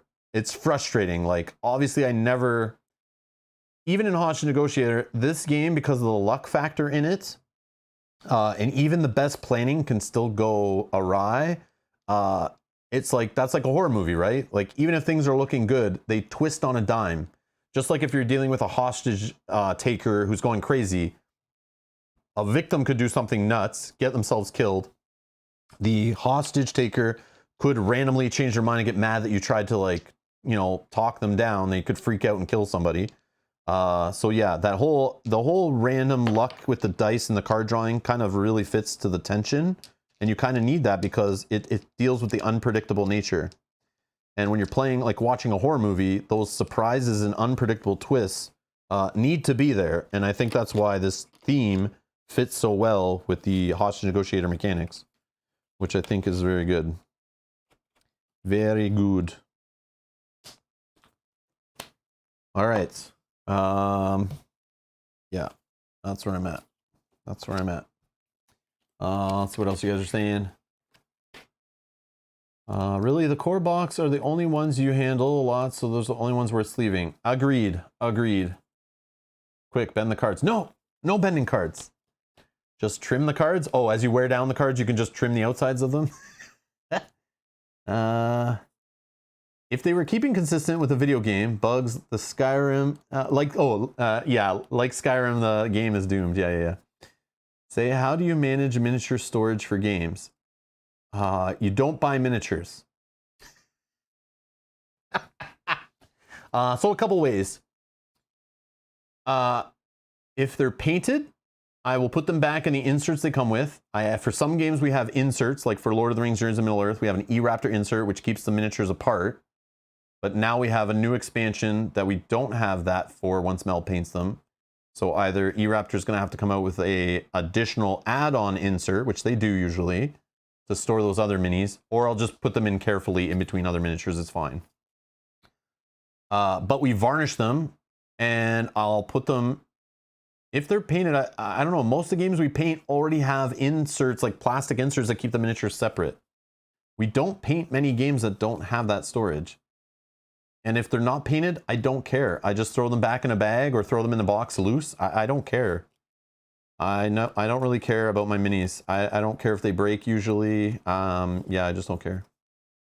Unless they're painted, all of a sudden I start treating them a little different. But if they're not painted, I just don't care.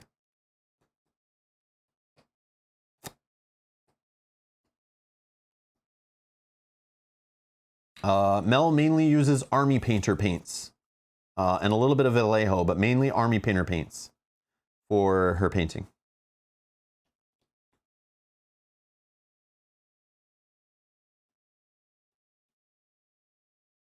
But for Sword and Sorcery, for example, that got a couple of expansions.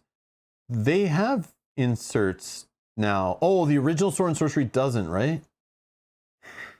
My Sword and Sorcery box, the original one was a Kickstarter one that had plastic trays, and I just put the minis in the trays. They're not exactly, they're just like squares. You can just put a few different minis in each one. I just throw them in there. They don't really jostle around too much. But the second, the Ancient Chronicles, I think has like kind of like the vacuum shaped or sealed or whatever you call that, like the, you know, the insert with the, you know, the individual spots to put the minis in. I don't know what you call that, but yeah.